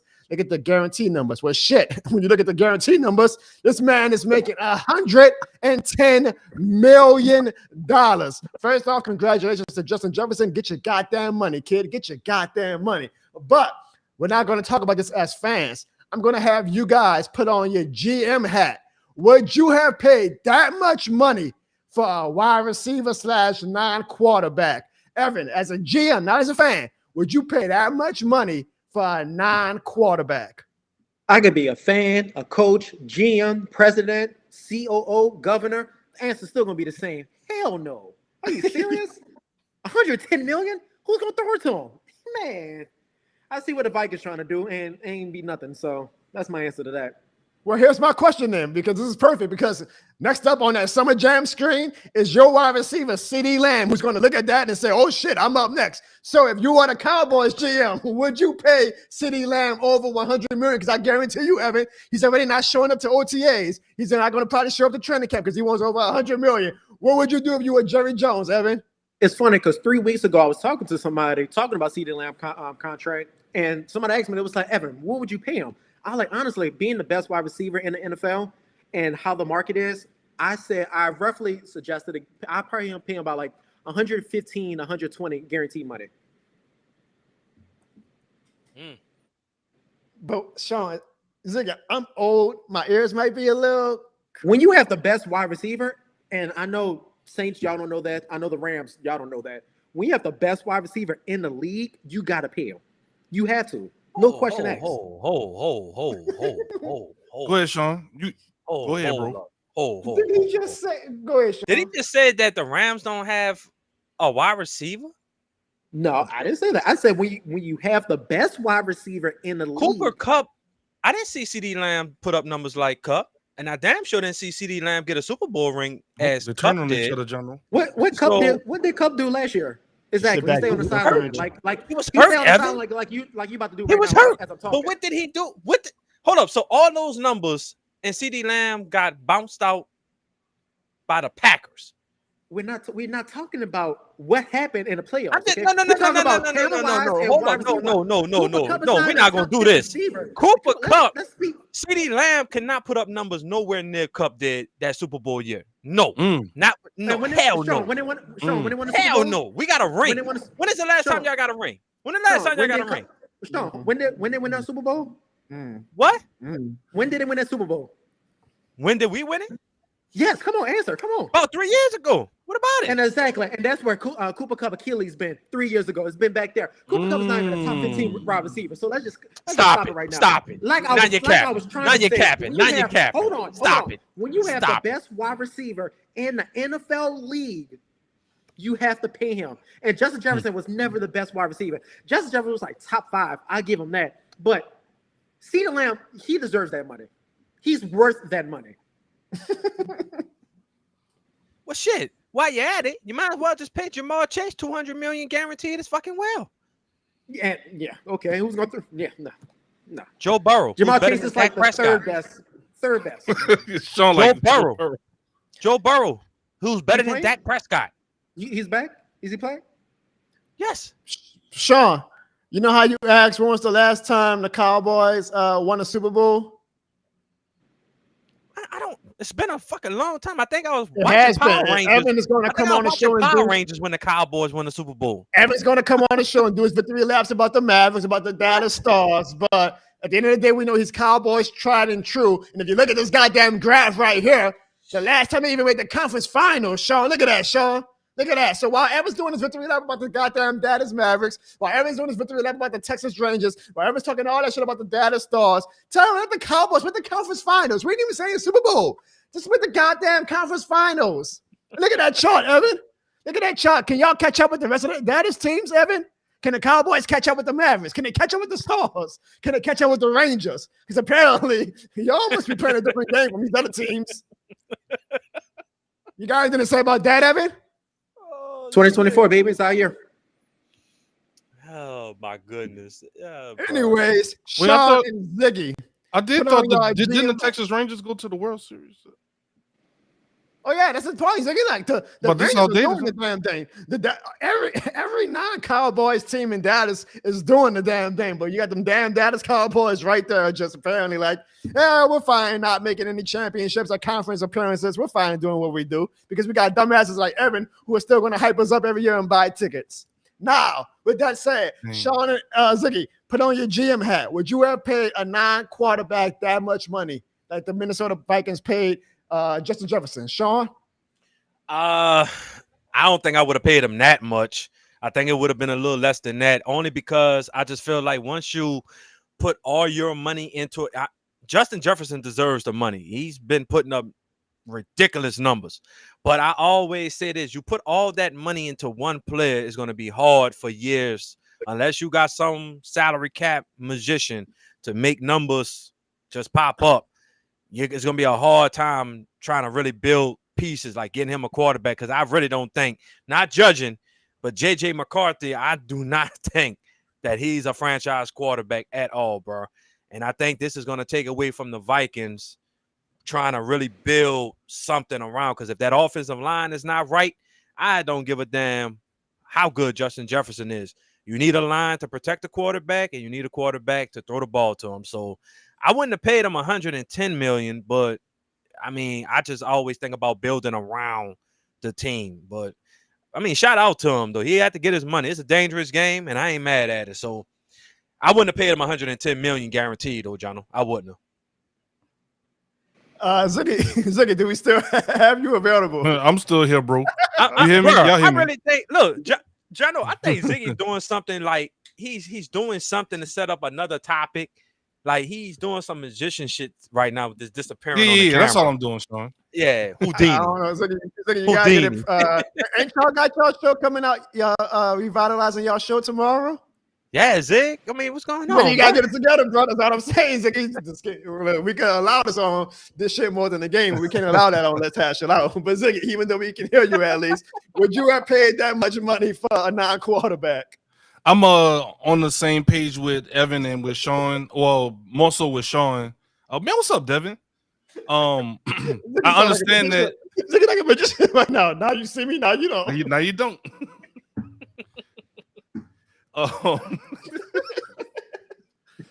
Bruh, I was like, I might as well just hang around like this. Y'all got a picture of me on the screen. That's how I look. No, Anyway. do you got like a magic cloak, like an invisible cloak, like Harry Potter? It's a green screen, bruh.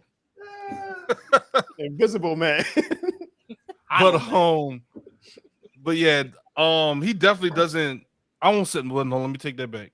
I'm not gonna say what somebody does or doesn't deserve, but that contract.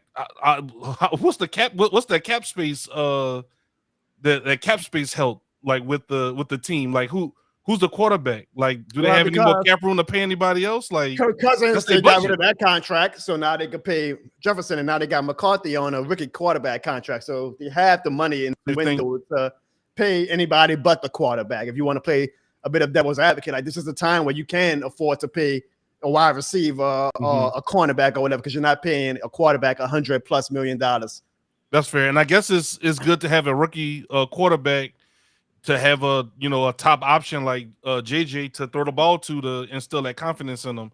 That was one of the things that people was taking away from Bryce Young was like, who can he throw to? So ultimately, you're saying that you would not pay for it, but you understand why the Vikings did it because of the situation area. Gotcha. Correct. All right. Well, I wouldn't do it, but I understand why. Yeah, from all four of us, I'm sure we all agree. Congratulations to Justin Jefferson, because we always want to see the players make that money. Next up, apparently the Los Angeles Lakers have zeroed in on their next head coach, and when insiders use that phrase, that usually means that guy is going to be the next head coach. JJ Redick, y'all, is going to be former Pelican JJ Redick, by the way, is going to be the next head coach of the Los Angeles Lakers. And what that tells me is that, and I sent y'all this tweet in a group chat, some players get by on player empowerment. LeBron gets off of ownership, because I promise you, LeBron said with the Lakers, y'all better hire JJ Redick. And we all know the Lakers are going to draft LeBron's son, even though no team would touch LeBron's son if his name was Jason Blow or John Doe down the street. LeBron is, I'm impressed. Congratulations. LeBron is running shit, man. Like, LeBron gets the coach he wants. He said, y'all going to draft my goddamn son. He is running. And this is not like the Pelicans he's doing this. He's doing this against the most prestigious franchise of all time. Congratulations to JJ Redick. But quickly, y'all, how do y'all feel about JJ Redick being the next head coach of the Los Angeles Lakers? Evan? It's a trap for him. I feel bad, because I feel like, once again, LeBron gonna get another coach hired, and probably another season or two later, they get fired. And I feel like JJ will be a good coach. I think it's just a bad setup. I think the team is not really a good setup. AD on his last leg, LeBron at the end of his career. I really think it's just, I wish JJ would have started with another team, upcoming team. Are you saying that LeBron's going to, like, LeBron retire when it's going to be when the Lakers say, okay, we don't need you no more, JJ? Because LeBron and JJ are close. Like, LeBron has a podcast with him. Like, I don't think LeBron's going to say, fire No, JJ. it's just LeBron in general. If the team doesn't play well, the coach get the blame for it, no matter what city he's in. And it's terrible. That's one thing I hate about LeBron. Well, there's many things I hate about LeBron, and that's one of the big reasons. You get these nice coaches to come in, and 2 seasons later, they're freaking gone. And I feel like that's going to happen to JJ Redick. So you don't think him being LeBron's boy is going to have any, like, LeBron's going to be like, I know that we're struggling, but you my boy. Like, hell no, LeBron is not the person to be like accountable, be like, oh yeah, it is on me. Hell no, LeBron will be like, man, fuck that. I got here at 6 o'clock to practice. JJ Redick didn't get here till 6:15. It's his fault. Like, that's what LeBron do. He's like, he points the finger at everybody besides himself.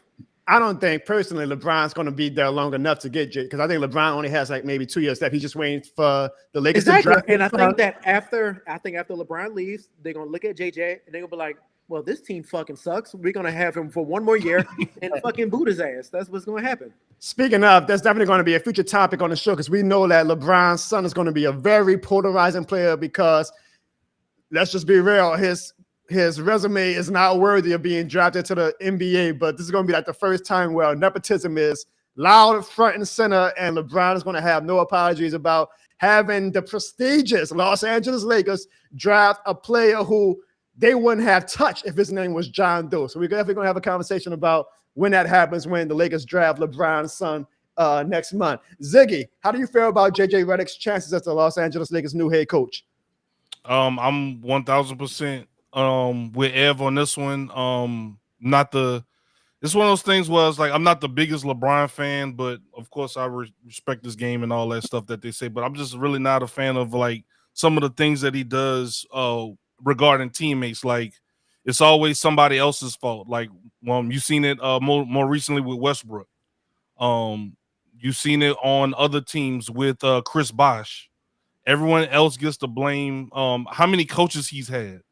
David Blatt. I mean, we can just keep going through all the coaches that he done had the coaching carousel. I mean, did they make the playoffs? The Lakers? Yes. So and then the fired coach. He was the problem. It's just like one of those things where it's like it's always a scapegoat. You know what I'm saying? So I don't know, man. I agree that I think JJ. Well, I don't know if he'll make a good coach. I think he'll be. He has a good mind for the game. I just haven't seen him in the coaching capacity to say he would be a great coach.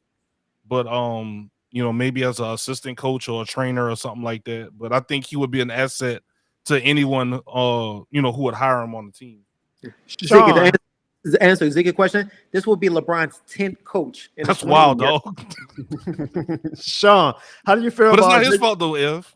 It's not. No, it's not. How do you feel, Sean, about JJ Redick, who has no coaching experience, but obviously a lot of experience as a player, and as LeBron's podcast co-host? How do you feel about him being the next Lakers head coach? He about to get exterminated. That's what's about to happen. Y'all got faith? Shit. No, I don't, because number one, Jono, regardless of how trash the Lakers are, how trash we feel like the Lakers can't go no further than what they've been going the past couple of seasons, it's still Los Angeles Lakers. So it's either championship or bust every year. So JJ Redick possibly has 2 more years with LeBron James. Me personally, I feel like if they don't get a championship this year, LeBron is done. And I think JJ Redick is going to be out the door after 1 year. That's just my personal belief. Damn. Because number one, like I said, I don't want to sound redundant, but Evan hit up on the points. AD is on his last leg. They keep saying he's going to be younger and you get somebody. AD is on his last leg, bro. I wouldn't be shocked that when JJ Redick get fired and LeBron retires, they shipping AD out for something else, and Los Angeles is going to be back to just being garbage. Like, that's just my belief. JJ Redick is not set up for success. He is set up for failure, bro. And you don't think JJ is going to put it in his contract? Like, hold on, y'all got to at least have me. Like, I'm sure he's smart enough to know that LeBron ain't playing for the next 5 years. So he's probably I'd rather JJ Redick go to a team that at least you can say, okay, I can build this team how I want to. To be honest with you, bro, I don't care how cool JJ Redick is with LeBron. I guarantee you he's still not going to have not one say-so within that organization of what type of players they could bring in, how they run the offense. It's going to be like, well, LeBron, you my boy. Yeah, this is what I want to run. So what do you think? Well, this is better. Okay, let's do that then. I don't think JJ Redick is going to. And then they're going to be fussing, and then they're going to be enemies. Fussing, and of course, man, it's not no beef. We're good. It's just the competitiveness of the game. Bullshit. Cry me a fucking river. That's bullshit. You heard me? JJ, I'm sorry. JJ Redick. This is a family show. I'm sorry. This shit more than the game is a family show. Nah, you JJ good, bro. Redick, I give JJ Redick probably 1 year, bro. It's really championship or bust, because it's just the Lakers. You know what I'm saying? Like, they're used to titles, even though they haven't won none since the bubble in 2020. I mean, that's not that long ago, but it's not that long. But the Lakers, but just like the Patriots, Jono. They won the in-season tournament. They hung a. Oh yeah, you can't forget that. That's another banner for that Staples Center. Yeah, they got a ring for that. You're right. I guess we'll be turning around in his grave, man. Right, but I'm just saying, I think JJ Redick is set up for failure, bro. I don't like this situation. I would rather him go to a team where he can actually like have a team that he can actually build up, like just have that team. Like Oklahoma City Thunder, you know what I'm saying? Like, they're a young team. Yeah, who expected them? Always work out, Sean. Look at Chauncey Billups right now at Portland. They probably gonna fire him before they can even take that next step. Like that. Sometimes you would rather go to the established team rather than the team that build up, because fans eventually get tired of building up, and then you get fired because they're like, oh well, we're not selling tickets. The next coach come in. And to be honest with you, Jono, that's not the coach's fault. Fuck, give me some damn players that I can actually win with. Like, who the hell are you drafting? Like, I hate that. I hate that, bro. When we just want to blame the coach. The coach can only. The coach can only coach and make the players. Like, I mean, what the hell you want? That's just like saying Willie Green got me, Evan, Jono, and Zig on the court. Do you think you're gonna win the game? To me with the Robo on the court. Come on now. Okay. Sean is actually reporting live KAC from the Lakers locker room. That's why he's so into that's why I'm so adamant. in the locker think room. honestly, I think What's y'all. on that, though? The locker I room? hear what all three of y'all are saying, but I disagree. I think that y'all are kind of. This is the first time like LeBron has actually hired a genuine like friend, someone who's in his circle. So I don't see LeBron. I hear what Evan's saying is that by the Burn that time bridge, LeBron, bro. that when LeBron retires, like it's gonna be like we ain't got no loyalty to you, JJ Redick. Get the hell on out. But I don't think LeBron's gonna be like the one yelling at JJ Redick. That's his boy. I mean, LeBron is basically gonna be the coach. Like, there's gonna be some times where JJ like LeBron, go run it, go do what you want to do. Like, so we would be real stupid, especially knowing what we know. The four of us, like when the AD thing was going on and we got some inside information, we know LeBron will run the shit. So like we know LeBron is orchestrating all this in the back end. I sincerely doubt LeBron is going to hire JJ Redick to eventually grow tired of him. Like this is LeBron setting him up for his swan song. He's going to play with his kid. He's going to get coached by his best friend. He's going to set up his last year or two, the LeBron James victory tour. So I think y'all overrated a little bit about LeBron getting rid of JJ Redick, but we will see. No, his track record. How many? This is dude, Ziggy. This is mid-season. This is the last chapter of LeBron's career. He's not worrying about. He's worrying about. I want my victory tour. I want my retirement. Going to every arena. Everybody gives me a standing ovation. I want to play with my son, and I want to be coached by my best friend. LeBron ain't. Ev said he had 10, 11 coaches. He's on the 10th coach. Ziggy, it's his best friend. Ziggy, it's like he's not going to do that. I thought Dwayne Wade was his best friend. I mean, not his best. I say Dwayne Wade his best friend, Carmelo his best friend. That's a fair point too. Yeah, LeBron was like, "Hey, Melo, come over here." LeBron like that's when LeBron was still like in that. I'm in my peak. Like LeBron seems to be starting to say, "Okay, I see the light at the end of the tunnel. I'm just focused on finishing up my legacy, being the first father-son duo in the NBA." Getting my best friend or one of my best friends to be a head coach and I get to play with him. I don't think it's anything deeper than that. I don't think he's going to be like, we got to fire JJ if we're at 500 at the All-Star break. I mean, I didn't know you was a LeBron apologist or anything. Man, LeBron was one of the coolest players I met today. If you want to call me a LeBron apologist, hell yeah, I'm a LeBron apologist. Rest in peace, our brother Dwayne. Before we get to the final topics, did y'all know that if you go on 5208 Magazine Street right now, you can buy a This Shit More Than a Game magnet for only $3 and $3.28 after tax. Come on now, what are you doing? If you are in the New Orleans area, visit Parcells and Post at 5208 Magazine Street, and you could get an official This Shit More Than a Game magnet. Think about that, y'all. We are one of the smaller podcasts out there, but here we are with our own magnet on Magazine Street. One of the most famous streets in the world, not just New Orleans. And if y'all go to the store, y'all will see exclusive, along with the Jesus Christ magnet that I'm sure Ziggy wants a few copies of. I was just about to say that, Jono.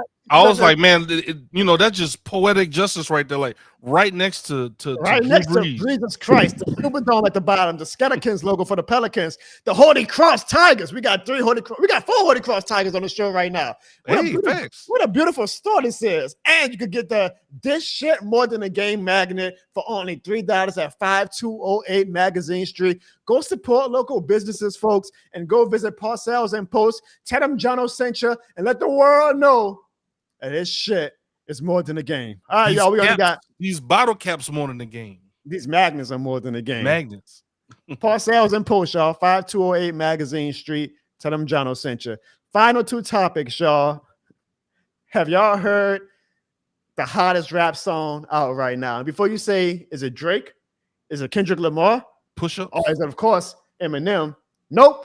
I'm talking about Darren Waller. Your time ahead. Just take a time out and feel.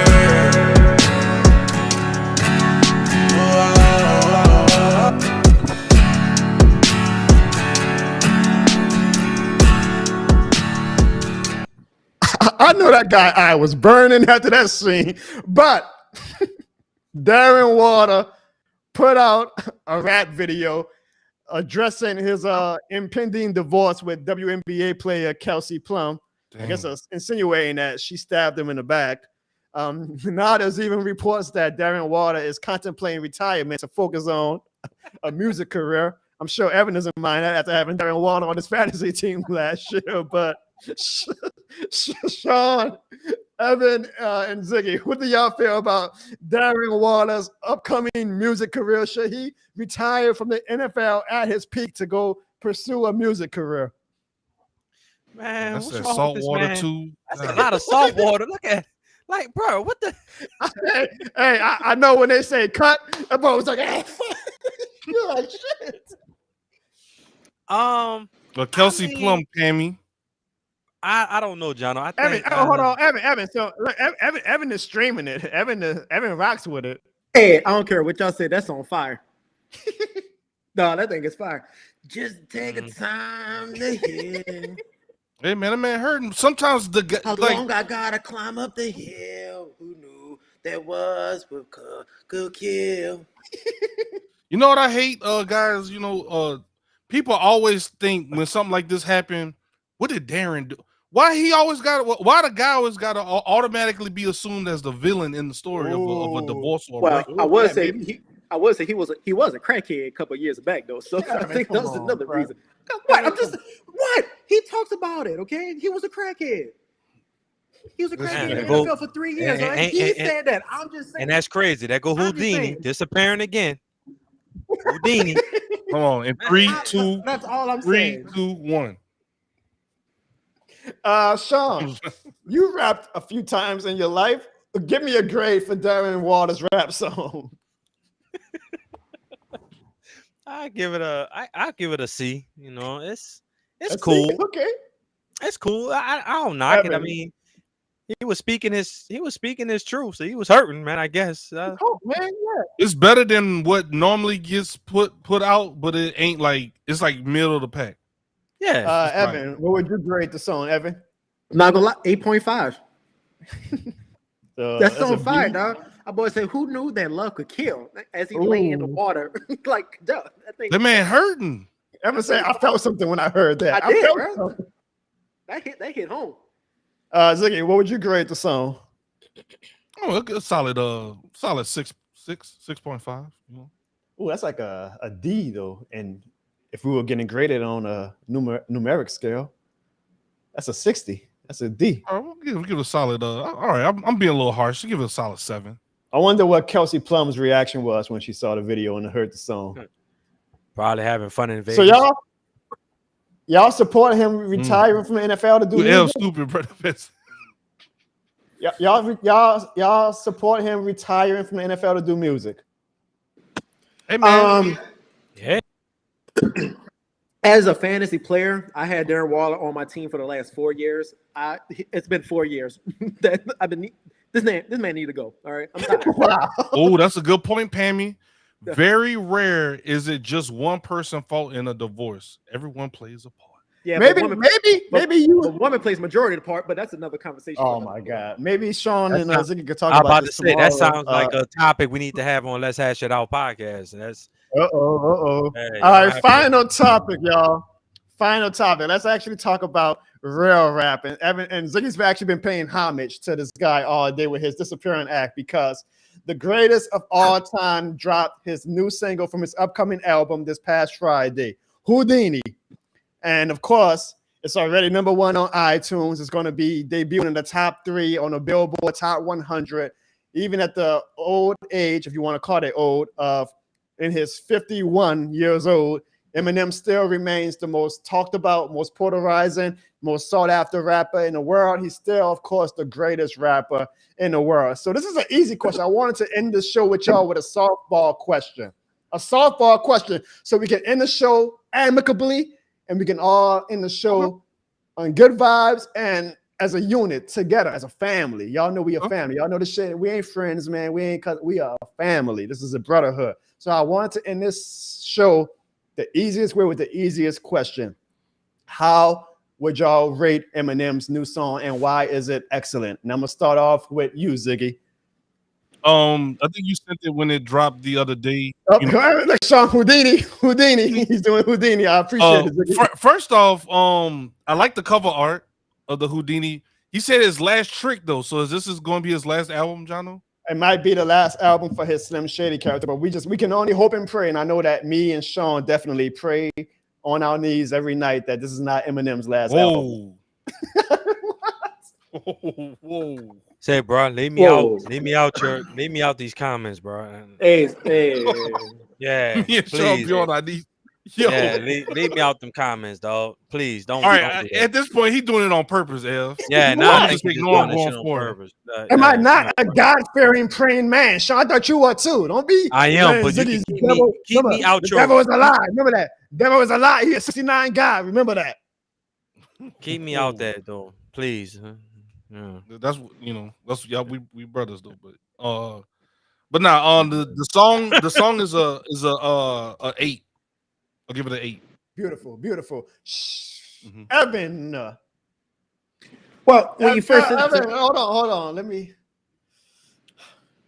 Evan, how great would you rate the Eminem's new song? But that shit was a 3, boy. What the hell Oh, was that? yeah. Man, I listened to it. I was like, why Eminem look like his body looks like 60 years old, but his face still look like 23. Like, how much work that he got done on his face? Jesus Christ. Then I saw he did this whole Slim Shady thing. Then Dr. Dre was in the video. I was like, bro, y'all are too fucking old to be doing this. Like, why are y'all still making it? Then I listened to the actual song, and I was like, wow, this is like And you give Darren Waller an 8? 8.5. I'm not like I listened to the song, Jono. I'm sorry, I'm not a fan of it. I actually put it back on Darren Waller. So Darren Waller had a better song than Eminem, you saying? Absolutely. No question asked. As soon as I get off this podcast, you know what I'm about to listen to? No Eminem. I can tell you that.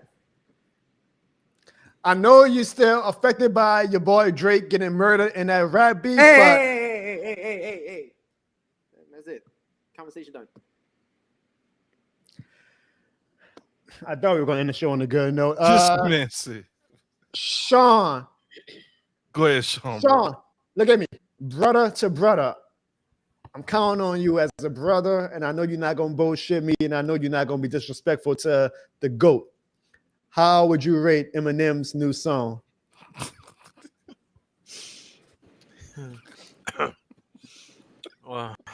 2.5. What? The fuck you mean? 2.5. Bruh, I'm gonna tell you like I've been telling you for years, brother. Oh, he not trolling, Jono. I thought he was joking. No, I'm dead ass serious when I'm saying this. Oh, if this is any indication of what this album is about to be, I'm telling you now, bro. You're gonna hate me. You're gonna hate me, bro. 2.5, Jono. I don't want this Slim Shady, all that joking and these stupid ass lyrics about clowns and clouds and skittle popping and whatever. I need the Slim Shady from Recovery. Them show that actually was spitting rhymes that made me bump his music in the car. I want that till I collapse, Eminem. I want the renegade M. I do not want that I took my mom in the shed and my pops watched while I don't want to listen to that. I need the rapping Eminem. I need the Eminem that was killing features, bro. I'm sorry, Jono. I cannot vibe. Yeah, Sean, what was the lyrics? Say it again. I'm just so I took what, me to the I'm shed. taking my mom to the shed with my pops recording. I don't want to listen to that. I don't want to listen First to off, no, hold on. No, I'm not done. I don't want to listen to no Britney Spears watch me on the toilet taking a shit while Justin Timberlake was FaceTiming me. I don't want to hear that type of lyrics, bro. I need the Slim Shady that actually was rapping with Lil Wayne on No Love, Jono. I don't want this Eminem, though. I hate this Eminem, bro. I swear to you. And guess what? I am an Eminem fan. I'm just no. You don't sound like it. You damn sure don't sound like it. I'm speaking facts. Shady's You're back. You're not speaking facts, bro. Go City in the chat because he said I ain't never heard nobody bumping Eminem in the hood. You must never been to New Orleans because this guy was bumping Eminem nonstop. You can ask the three of them. Everybody else say I ain't never heard anybody say turn that Eminem on. He's the highest selling rapper of all time. Somebody say turn that Eminem on. Somebody say turn that Eminem on. In France, and Paris, and stuff like that. Here we go. For music, I thought that you were a smart man, but apparently you're not. Apparently, the title that I gave her, Evan being a dumbass on the show, should go to you. You wear the heaviest of crown, huh? Because what is this is not what Eminem has done his whole career. He does a silly little joke single for his first single, and then he comes with that heat that you're talking about. And you know he's going to do that. You know he's going to come with that heat. You know he's going to come with that renegade, that Till I Collapse type songs. So why are you mad at him for following the same formula that the damn Drake has been doing for the past 20 years, and you ain't saying nothing about Drake doing the same formula? Hey, bro, you might want to get that slobber out your beard. You know, you're slobbing over him too much. Because this shit more than a game, and I don't want to disrespect nah. You are some but I'm just saying, bro. You are some saying, bullshit. How many times we gonna hear about? Fan. I'm just saying, bro. How many times we gonna keep? And he better than Jay-Z. I'm eating M&Ms. I'm eating. Look, I'm eating. I'm eating. Right now, it's gonna come and go. Ain't nobody care about Jay-Z in 2024. Eminem dropped that single on Friday morning. Guess what? The #1 trending topic for 24 hours. At 51 years old. And what you think would happen? And what you think would happen when Jay-Z dropped? What you think is gonna happen when Jay dropped? The only way Jay-Z would have had that type of hype is if Beyonce was on a damn song with him. Stop He's known as Mr. Beyonce now. Stop it. So stop that, Sean. Stop that. You ain't got an ear for music. It's not a shock, y'all, that the dumbass Cowboys I don't have an ear for music. Rams fan, the bougie ass Cowboys fan, Evan, Zig, for their team girl on the ones trashing real music. Listen to the lyrics. Listen to the lyrics again. Trashing the real listen to the lyrics teams again, bro. At the New Orleans Saints. Me and Ziggy are this shit. No, Ziggy, don't put Sean on the same damn room. Put yourself at the top. Bro. Me and Ziggy are this shit more than a game certified. Evan and Sean have once again confirmed how stupid and idiotic they are. Not only do they not know what real football is, they don't know what real music is. Zig. I thought the Eminem song was like a fun song. That's kind of what I was listening to. But you know, Sean and Evan are allergic to winning. They're allergic to fun. They're allergic to logic. They're allergic to intelligence. Zig. Who the hell is listening to You didn't The mean that, Shed? Ev. I bring my mom in the shed while my pops is watching me spank her in the back. Who is listening to those type of lyrics, bro? You're going to say those are lyrics. No, Jono. Nobody is talking about taking a machete and slitting my wrist while the guy who has two albums that sold 1 million copies in week 1. Somebody's listening, Sean, because Jay-Z been trying to say a million copies. Jay-Z been trying to say, oh, the money overseas ain't green like the money in the United States, is it? Come on, now shut up. Jay what is the the hell best, bro. Jay-Z been trying to chase 1 million copies in 1 week his whole career. He wished he had the career Eminem had. Get the hell up. Get off my goddamn show. Ladies and gentlemen, we appreciate you all watching the This Shit More Than a Game show. Ziggy, I know y'all got a special podcast coming out tomorrow. Please use the time to promote your podcast, Ziggy. Oh yeah, y'all definitely hit up myself and Sean and fuck Sean. Woo. But we have a show called Let's Hash It Out Podcast. It is on YouTube. I'm gonna get the hell on my show too. Go ahead, Ziggy. Dang. Well, we talk about pretty much life topics, and we bring up different scenarios, and we ask the audience and we ask the cast members, you know, what would you do in this situation? And we hash out those different topics. So also too with this Eminem topic, this is actually normal. They have been doing this since high school. I'm telling y'all, this has always been a hot topic. No pun intended to the store with Jono and Sean. I'm telling y'all, in class they would be doing this. My boy KC in chat can back me up on this nonstop. This is what they do.